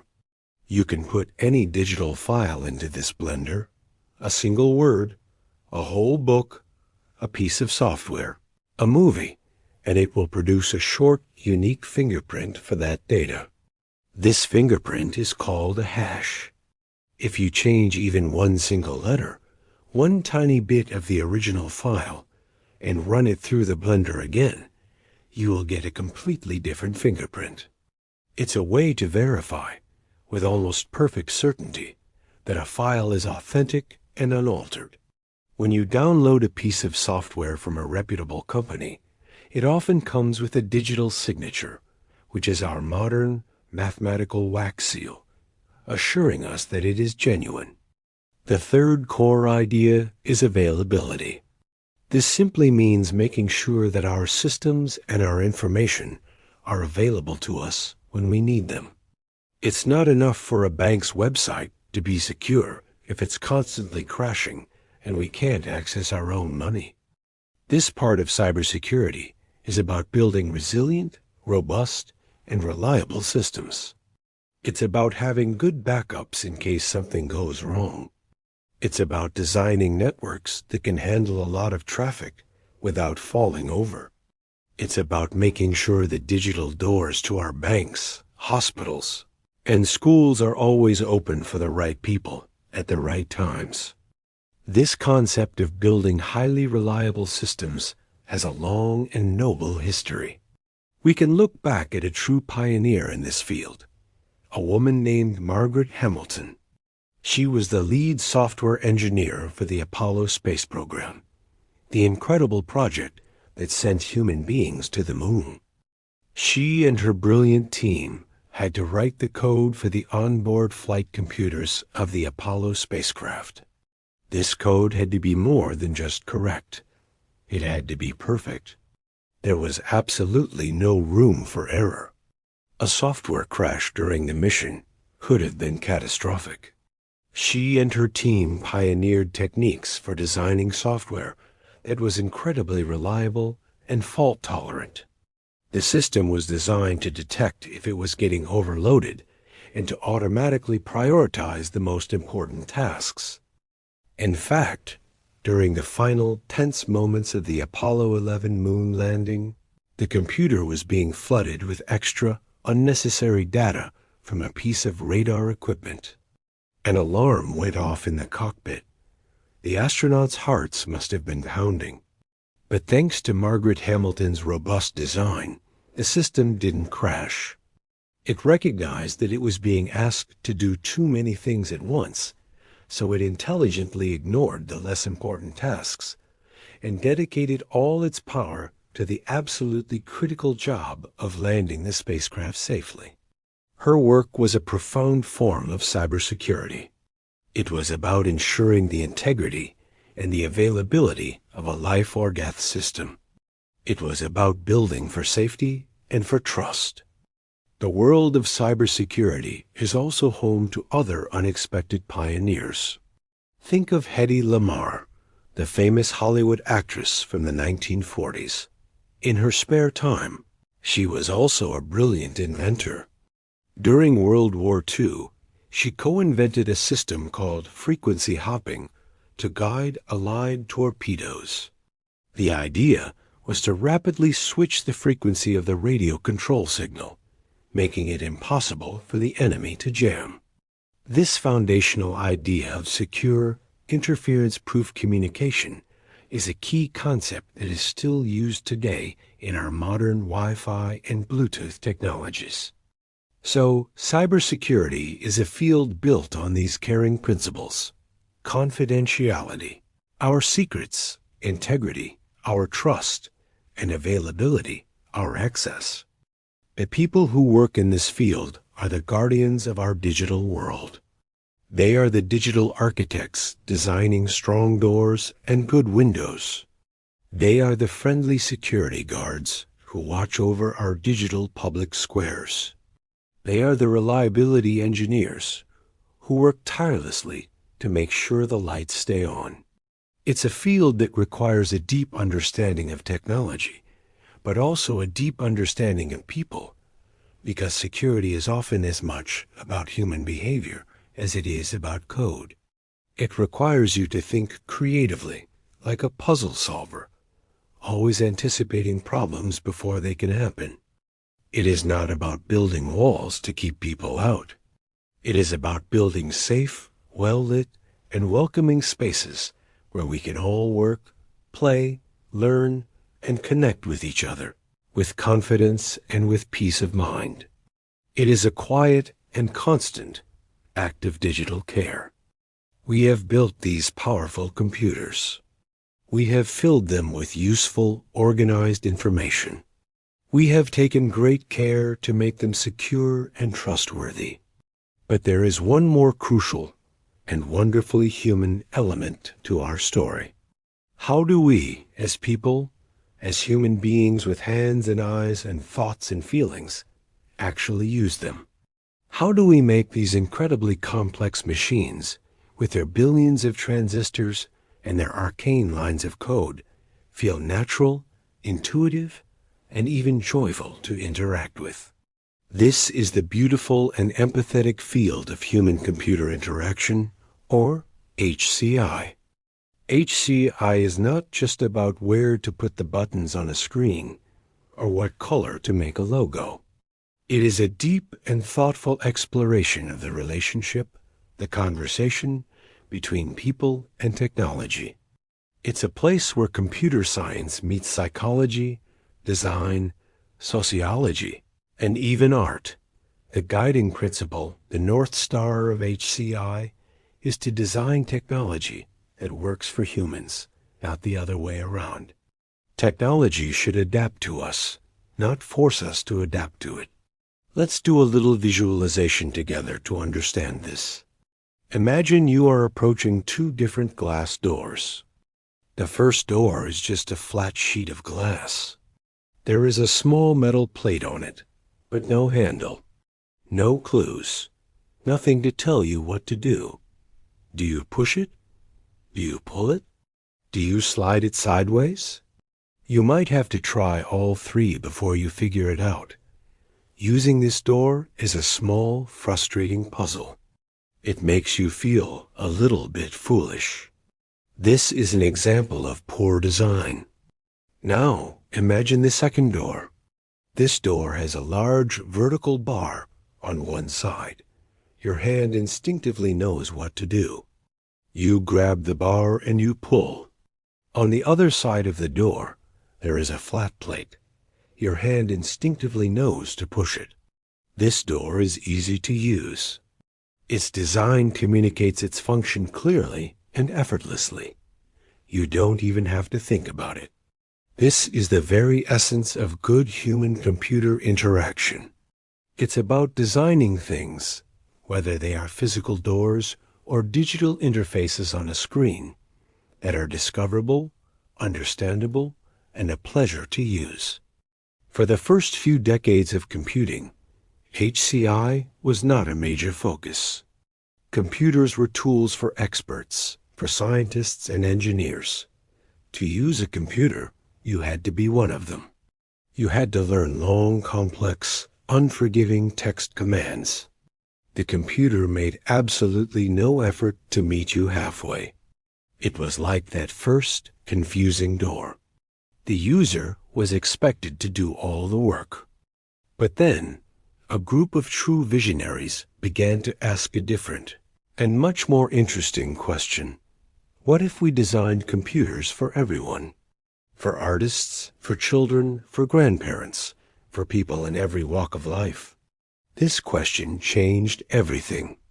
We have talked about the team at the legendary Xerox PARC Research Center in the 1970s and the work of Douglas Engelbart. They were the pioneers of modern HCI. They helped to invent the computer mouse. Just pause for a moment and think about the mouse. It is a humble device, but it is a work of genius. It creates a bridge between your physical movement in the real world and the abstract, digital world on the screen. You move your hand to the right on your desk, and a pointer, a little arrow, moves to the right on the screen. It is a direct, intuitive, spatial link. It allowed people to stop thinking in commands and start thinking in actions. You could point at things. You could click on them. You could grab them and drag them across the screen. It turned the computer from a text-based machine into a tactile, physical feeling one. And they also helped to invent the graphical user interface, or GUI, that we all use today. This is the familiar world of windows, icons, menus, and pointers. This was a profound and deeply empathetic shift. Instead of forcing a user to remember a cryptic command like del per FQ, my document.txt, you could simply use the mouse to drag a little picture of a document to a little picture of a trash can. This was revolutionary because it was built on metaphors from the real world. We all know what a desktop is. We know what a file and a folder are. We know what a trash can is. By using these familiar metaphors, the GUI made the strange and abstract world of the computer feel familiar, safe, and approachable. It was an invitation to everyone. The field of HCI is all about this kind of deep empathy. It's about putting yourself in the shoes, in the mind, and in the heart of the person who will be using your creation. An HCI specialist, a user experience designer, will constantly ask questions like, is this easy for a new person to learn? Once they've learned it, is it efficient for them to use? If they go away for a month and come back, will they remember how to use it? Does our design help people avoid making mistakes? And if they do make a mistake, is it easy and gentle for them to recover from it? And perhaps most importantly, is it satisfying? Is it enjoyable to use? Does it make the person feel competent and empowered? To answer these questions, HCI professionals use many different gentle methods. They will sit quietly and watch people use their software, paying close attention to where they get stuck, where they hesitate, or where they look confused. This is called usability testing, and it is a practice in deep listening. They will create prototypes, which are like simple sketches or mock-ups of an application. This allows them to test ideas quickly and cheaply before a single line of code is written. They will talk to people, conducting interviews to understand their needs, their goals, and their frustrations with technology. It is a field grounded in human connection. A huge and vitally important part of human-computer interaction is the field of accessibility. This is often abbreviated as A11Y, with the 11 representing the 11 letters between A and Y. Accessibility is the practice and the philosophy of designing technology that can be used by everyone, regardless of their abilities or disabilities. It's about ensuring that our digital world is inclusive and welcoming to all. For example, for someone who is blind or has low vision, a well-designed website will include text descriptions for all of its important images. A special program called a screen reader can then read these descriptions aloud, allowing the user to understand the full content of the page, not just the text. The website structure should also be logical and clear, so that it can be navigated easily using only the keyboard instead of a mouse. For someone who is deaf or hard of hearing, all videos should have clear, accurate, and synchronized captions. For someone who has difficulty with fine motor control, like a tremor in their hands, buttons and links should be large enough to be tapped easily, without frustration. For someone with a cognitive difference, like dyslexia, the design should use clear fonts, simple language, and a logical, uncluttered layout. Designing for accessibility is not just a nice thing to do, or an extra feature to add at the end. It is a fundamental part of good design. It is the purest expression of HCI's empathetic mission. And what is so wonderful is that designs that are created to help people with specific needs almost always end up making the product better for everyone. This is sometimes called the curb cut effect. The small ramps or curb cuts at the corners of sidewalks were originally designed for people in wheelchairs. But they are also a huge benefit to parents pushing strollers, delivery people with heavy carts, travelers pulling luggage, or even a child on a skateboard. In the same way, video captions are essential for deaf users, but they are also incredibly useful for anyone watching a video in a loud place, like a bus, or in a very quiet place, like a library. Good design is inclusive design. The people who work in this field come from all sorts of backgrounds. We have mentioned the visionaries at Xerox PARC. We should also remember people like Marie-Cécile Piet, a French computer scientist who, back in the 1980s, did foundational work on what she called the ergonomics of software. She focused on how software could adapt to the user's level of expertise, making it simple for beginners, but remaining powerful for experts. Her work was about making the computer a more intelligent and respectful partner in conversation. Human-computer interaction is the conscience of computer science. It is the field that constantly and gently reminds us that we are not just building machines. We are not just manipulating data. We are building tools for people. We are crafting experiences. It is about making technology feel less like a cold, alien object and more like a helpful, friendly, and empowering partner in our lives. Every time you use an app on your phone, it just feels right. Every time a website is clear and easy to navigate. Every time a piece of technology helps you achieve a goal without causing you any frustration, you are experiencing the results of thoughtful, patient, and deeply empathetic human-computer interaction. It is the quiet art of making technology disappear so that we can focus on what we truly want to do, to create, and to be. We have explored the practical world of computers.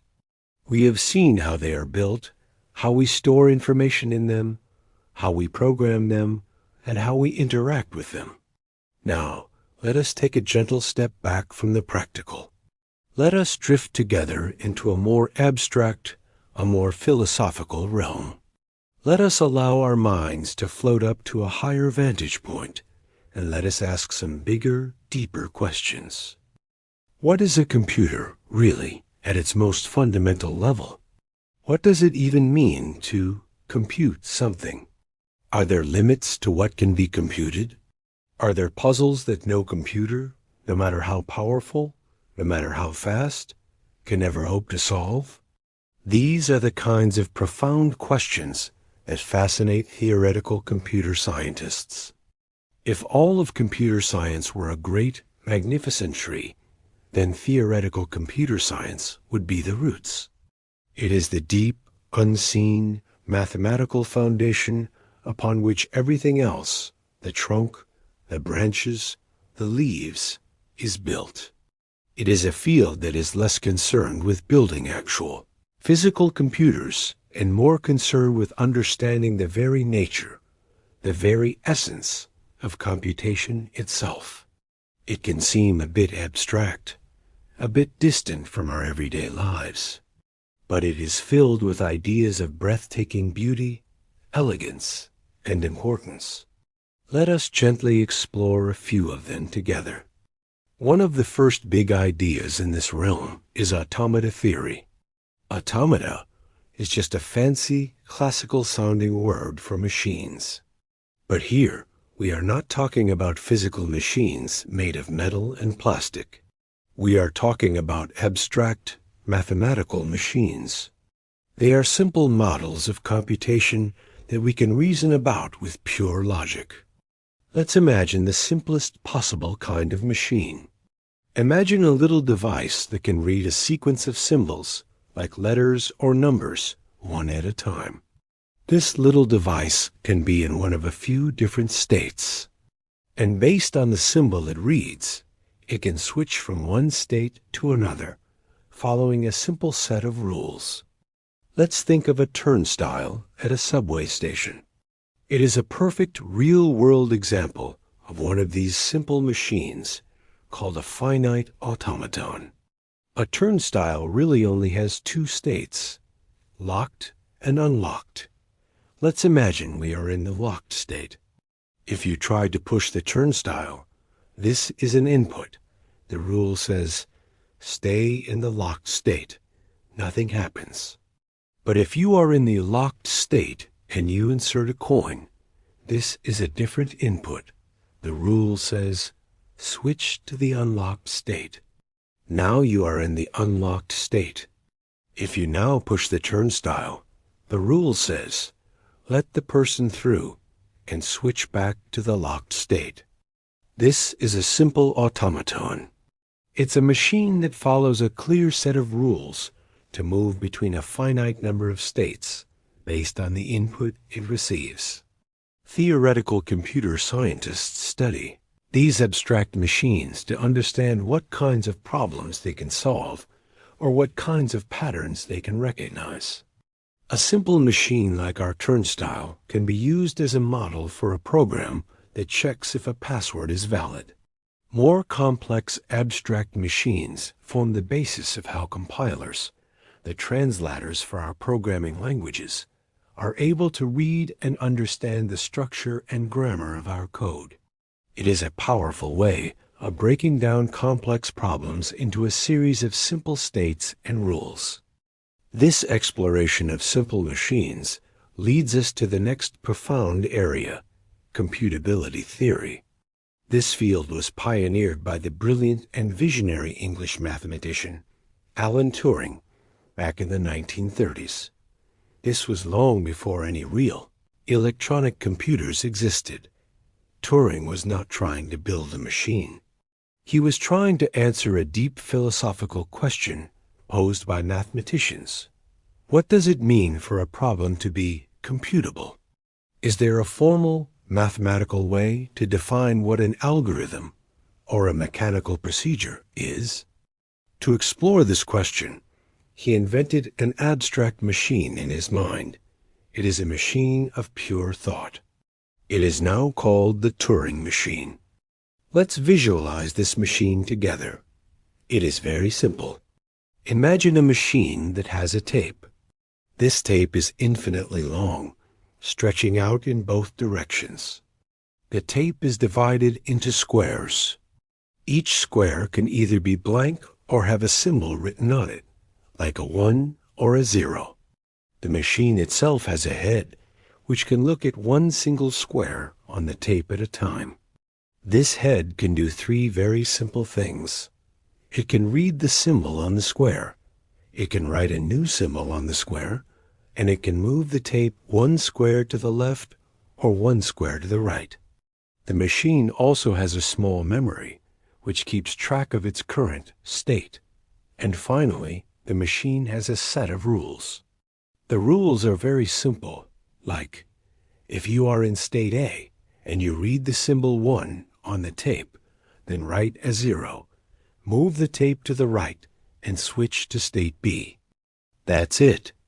A tape, a head, a set of states, and a set of simple rules. It seems almost childishly simple. But Turing was able to prove, with rigorous mathematical logic, that this simple machine could, with the right set of instructions written on its tape, simulate any computer algorithm imaginable. Anything that we would ever intuitively call computable can be computed by one of these simple, abstract Turing machines. This was a staggering intellectual achievement. It gave us a rock-solid, universal definition of computation. It answered the foundational question. But Turing's work also led to a discovery that was just as profound, and perhaps even more startling. He proved, with pure, unassailable logic, that there are problems that are uncomputable. There are well-defined questions that his machine, and therefore any computer that has ever been built or ever will be built, can never, ever answer. One of the most famous of these uncomputable problems is called the halting problem. The question is this: is it possible to write a single, clever computer program that can look at any other computer program, along with its input, and tell you for sure, with a simple yes or no answer, whether that other program will eventually finish its work and halt, or whether it will get stuck in an infinite loop and run forever? It seems like something a very powerful computer should be able to do, but Turing proved that it is logically impossible. No such general-purpose loop detector program can ever be written. The proof is a bit mind-bending, but the essence of it is a beautiful paradox. A bit like the old statement, "This sentence is a lie. If it's true, it must be false. If it's false, it must be true."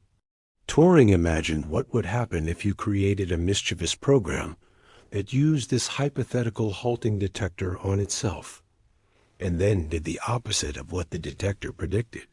It leads to a logical contradiction, proving that the original halting detector cannot exist. This is a deep and humbling result. It tells us that there are fundamental, built-in limits to what logic and computation can achieve. It's not a matter of building faster computers or having more memory. It is a fundamental truth about the nature of mathematics itself. There will always be questions beyond our computational reach. This brings us to the third great area of theoretical computer science, complexity theory. This field doesn't just ask, can a problem be solved? It asks a more practical question. If a problem can be solved, how hard is it? How much time will it take to solve? How much memory will it need? This is the formal study of the efficiency that we touched on when we talked about designing good algorithms.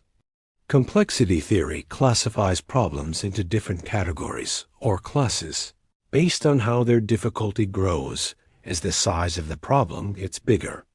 Some problems are considered easy, even though they might be very complex. In this context, easy means that the time it takes to solve them grows at a reasonable, predictable rate. If you double the size of the input data, the time it takes to find a solution might get 4 or 8 times longer, but it doesn't explode into impossibility. Sorting a list or searching for a name in a phone book are in this class of problems, known as P for polynomial time. But there is another, much more mysterious class of problems. This class is called NP. Let's not worry about what the letters stand for. Let's focus on the beautiful idea. NP is the class of problems for which, if someone gives you a potential solution, it is quick and easy to check if that solution is correct. But we don't know if it's quick and easy to find the solution in the first place. Think of a Sudoku puzzle. If I give you a completed Sudoku grid, it's very easy for you to check if I've solved it correctly. You just have to look at each row, each column, and each little box to make sure they all have the numbers 1 through 9 exactly once. Checking the answer is fast. So Sudoku is in the class NP. But as anyone who has been stuck on a hard Sudoku puzzle knows, solving it from a blank grid can be very, very difficult. You might have to try many different possibilities, erasing and backtracking. We don't have a known, guaranteed fast algorithm that can solve any Sudoku puzzle quickly. And this leads us to the biggest, most famous unsolved question in all of computer science, and perhaps in all of modern mathematics. It is called the P versus NP problem. The question is simply this: are P and NP actually the same class of problems? In other words, for all those problems where a potential solution is easy to check, NP, is there also a secret, clever, fast algorithm to find the solution in the first place, P? Or are there some problems that are truly fundamentally harder to solve than they are to check? Almost every computer scientist in the world believes that P is not equal to NP. They believe that some problems, like solving a large Sudoku or finding the best route for a salesperson to visit 100 cities, are just inherently hard. But no one has ever been able to prove it. It remains one of the great mysteries of our time. The Clay Mathematics Institute has offered a prize of $1 million for a formal proof. This might all seem very abstract, but it has huge practical consequences. Many of the most important problems in our world, in logistics, in drug design, in artificial intelligence, and in breaking modern encryption codes, are NP problems. If someone were to prove that P equals NP and actually find a fast algorithm for these problems, it would change the world overnight in ways we can barely imagine. The field of theoretical computer science is full of brilliant minds who ponder these deep and beautiful questions.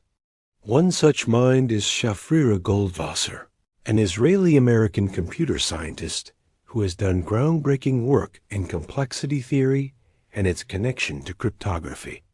She helped to invent something called zero-knowledge proofs, which is a mind-bendingly magical idea.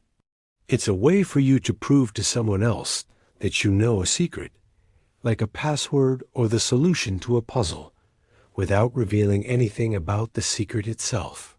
It's a beautiful example of how this highly abstract, theoretical work can lead to powerful new ideas for building secure and trustworthy systems in the real world.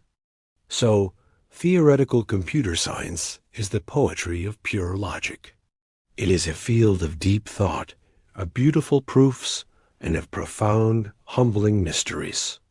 It challenges our very understanding of what it means to know something, to solve something, and to compute something.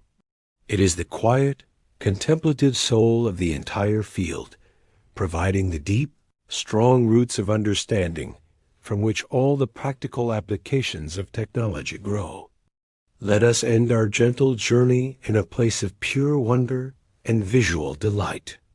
Let us turn our attention to how computers create images, how they build entire worlds out of light and shadow, breathtaking worlds that we can explore in movies, in video games, and in the immersive realms of virtual reality. This is the magical field of computer graphics. At its very core, as we have touched on before, everything you see on a glowing screen is made of pixels. It is a grid of tiny dots of light, like a vast digital mosaic. A modern screen can have millions of these tiny dots. Computer graphics is the art and the science of telling each and every one of those millions of pixels exactly what color it should be, at every moment, to create a convincing and beautiful image. Let's start simply in 2 dimensions. Imagine you want a computer to draw a simple shape, like a perfect red circle, on the screen. How would it do that? It doesn't have a compass and a red pen. It has something more powerful: mathematics.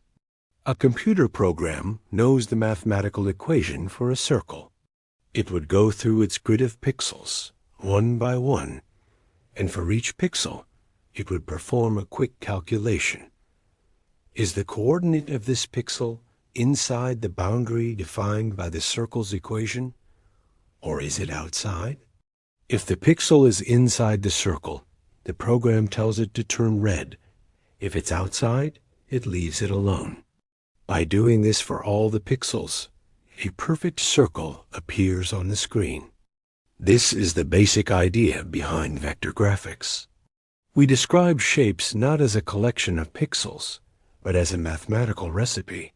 A line is defined by its 2 endpoints, a circle by its center and its radius, a graceful curve by a set of control points.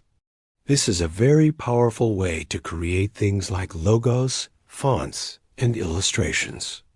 Because the image is just a mathematical recipe, you can scale it up to be as small as an ant or as big as a house, and it will never look jagged or blurry. The computer just recalculates the recipe for the new size, and the result is always perfectly crisp and clear. But the real magic, the true sense of wonder, begins when we step into the 3rd dimension. How do we create the convincing illusion of a solid 3D world on a completely flat 2D screen? The whole process can be thought of as a kind of digital assembly line, a pipeline with several stages. The first stage is modeling. This is the art of building the 3-dimensional objects that will live in our world. It's like being a digital sculptor. The most common way to build a 3D model is to create a mesh out of very simple flat shapes. And the simplest, most reliable shape of all is the triangle. A triangle is a flat plane, defined by its 3 corners. It cannot be bent. But if you connect thousands, or even millions, of these tiny, flat triangles together, edge to edge, you can create the illusion of any curved surface you can imagine. The smooth shell of a teacup, the sleek body of a car, the complex contours of a human face, a majestic, soaring dragon. Each of these complex models is, under the skin, just a clever arrangement of countless tiny, flat triangles. Each triangle is defined by the 3D coordinates, the X, Y, and Z positions of its 3 corner points, its vertices. So a complex 3D model is really just a huge list of numbers that describe the positions of all these vertices that make up its geometric skin. One of the pioneers of this field, who dreamed of making computer-animated movies when it seemed like an impossible fantasy, is a man named Ed Catmull. His early research laid the groundwork for many of these techniques, and he went on to become one of the co-founders of the legendary Pixar animation studios.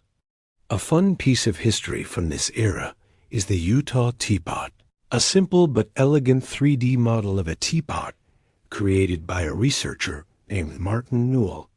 It became a standard test object for early computer graphics researchers, a friendly shared benchmark.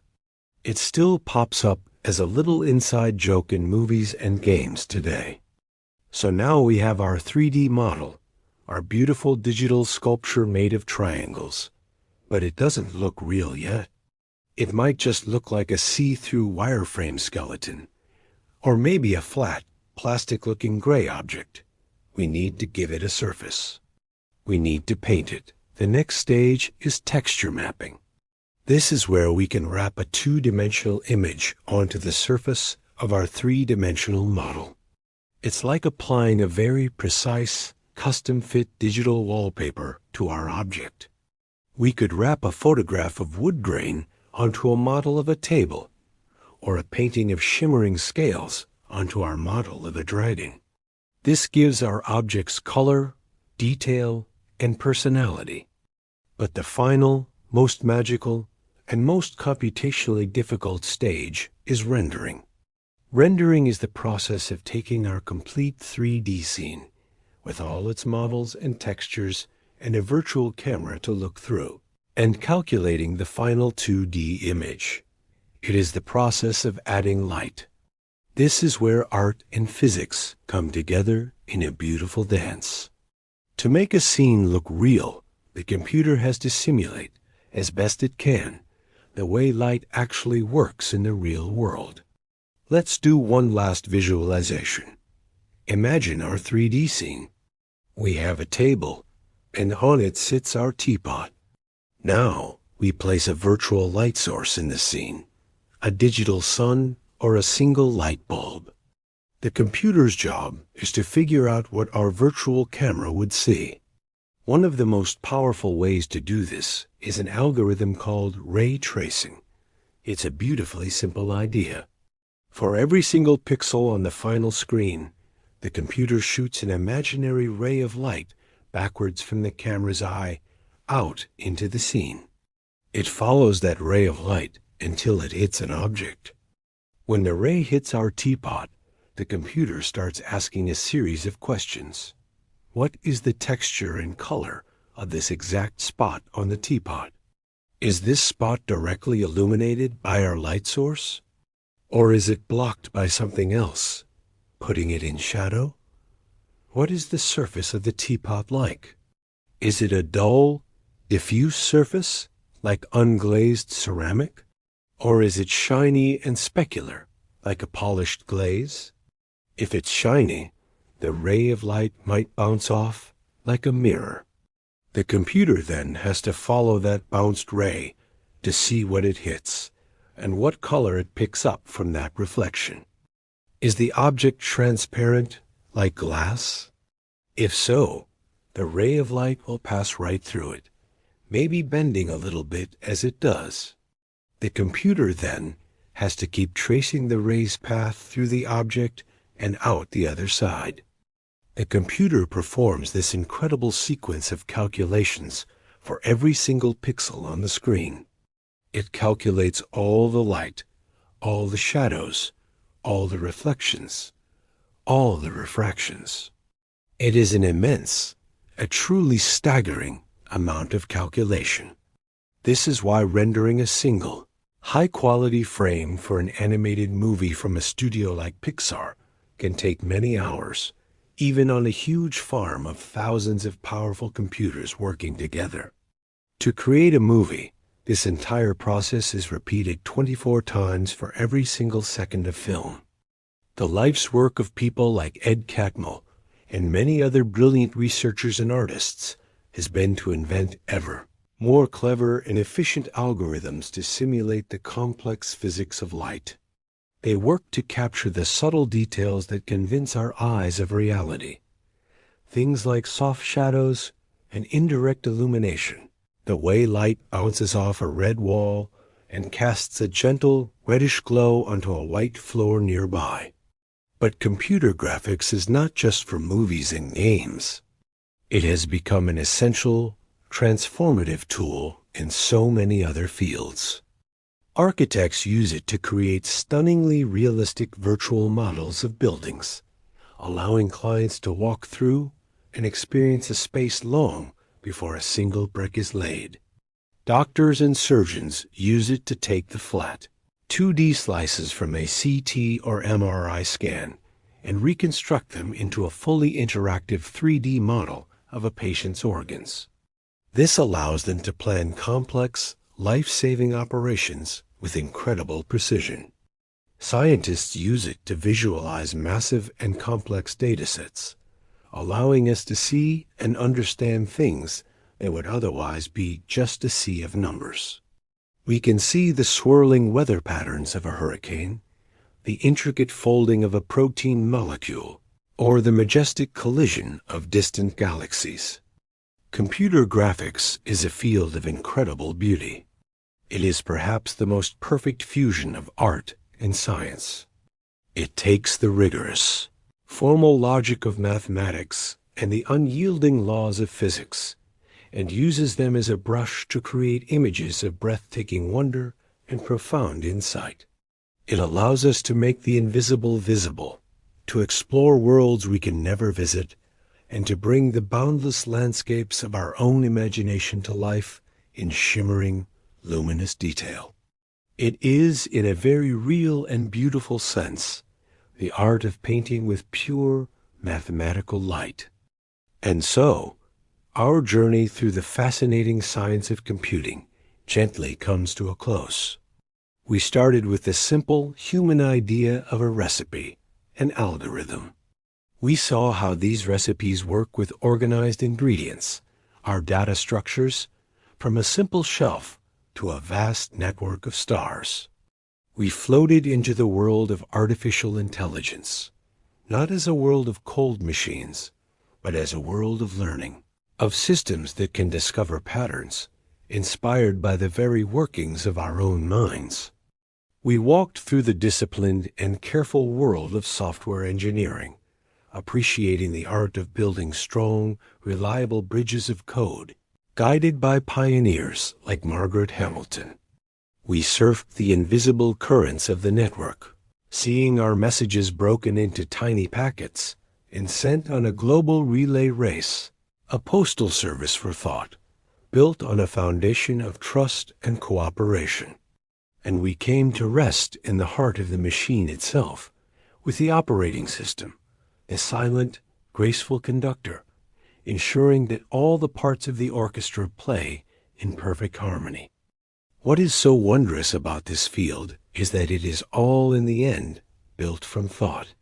It is logic and imagination made tangible. The screen in front of you, the device in your hand, is a universe of these ideas, working in silent concert. The little pulsing light on a sleeping computer is a testament to this incredible construction of human ingenuity. It is a reminder that with clear thinking, with creativity, and with collaboration, we can build worlds. As you continue to drift deeper now into a state of peaceful rest, perhaps you can feel a new appreciation for the quiet, logical hum of the world around you. The patterns in the rainfall on the window, the ordered sequence of your own gentle breaths, the network of dreams that connects us all as we sleep. The world is full of its own beautiful algorithms, its own incredible structures. And by understanding them, we can perhaps better understand ourselves. Thank you for joining me on this journey. Sleep well.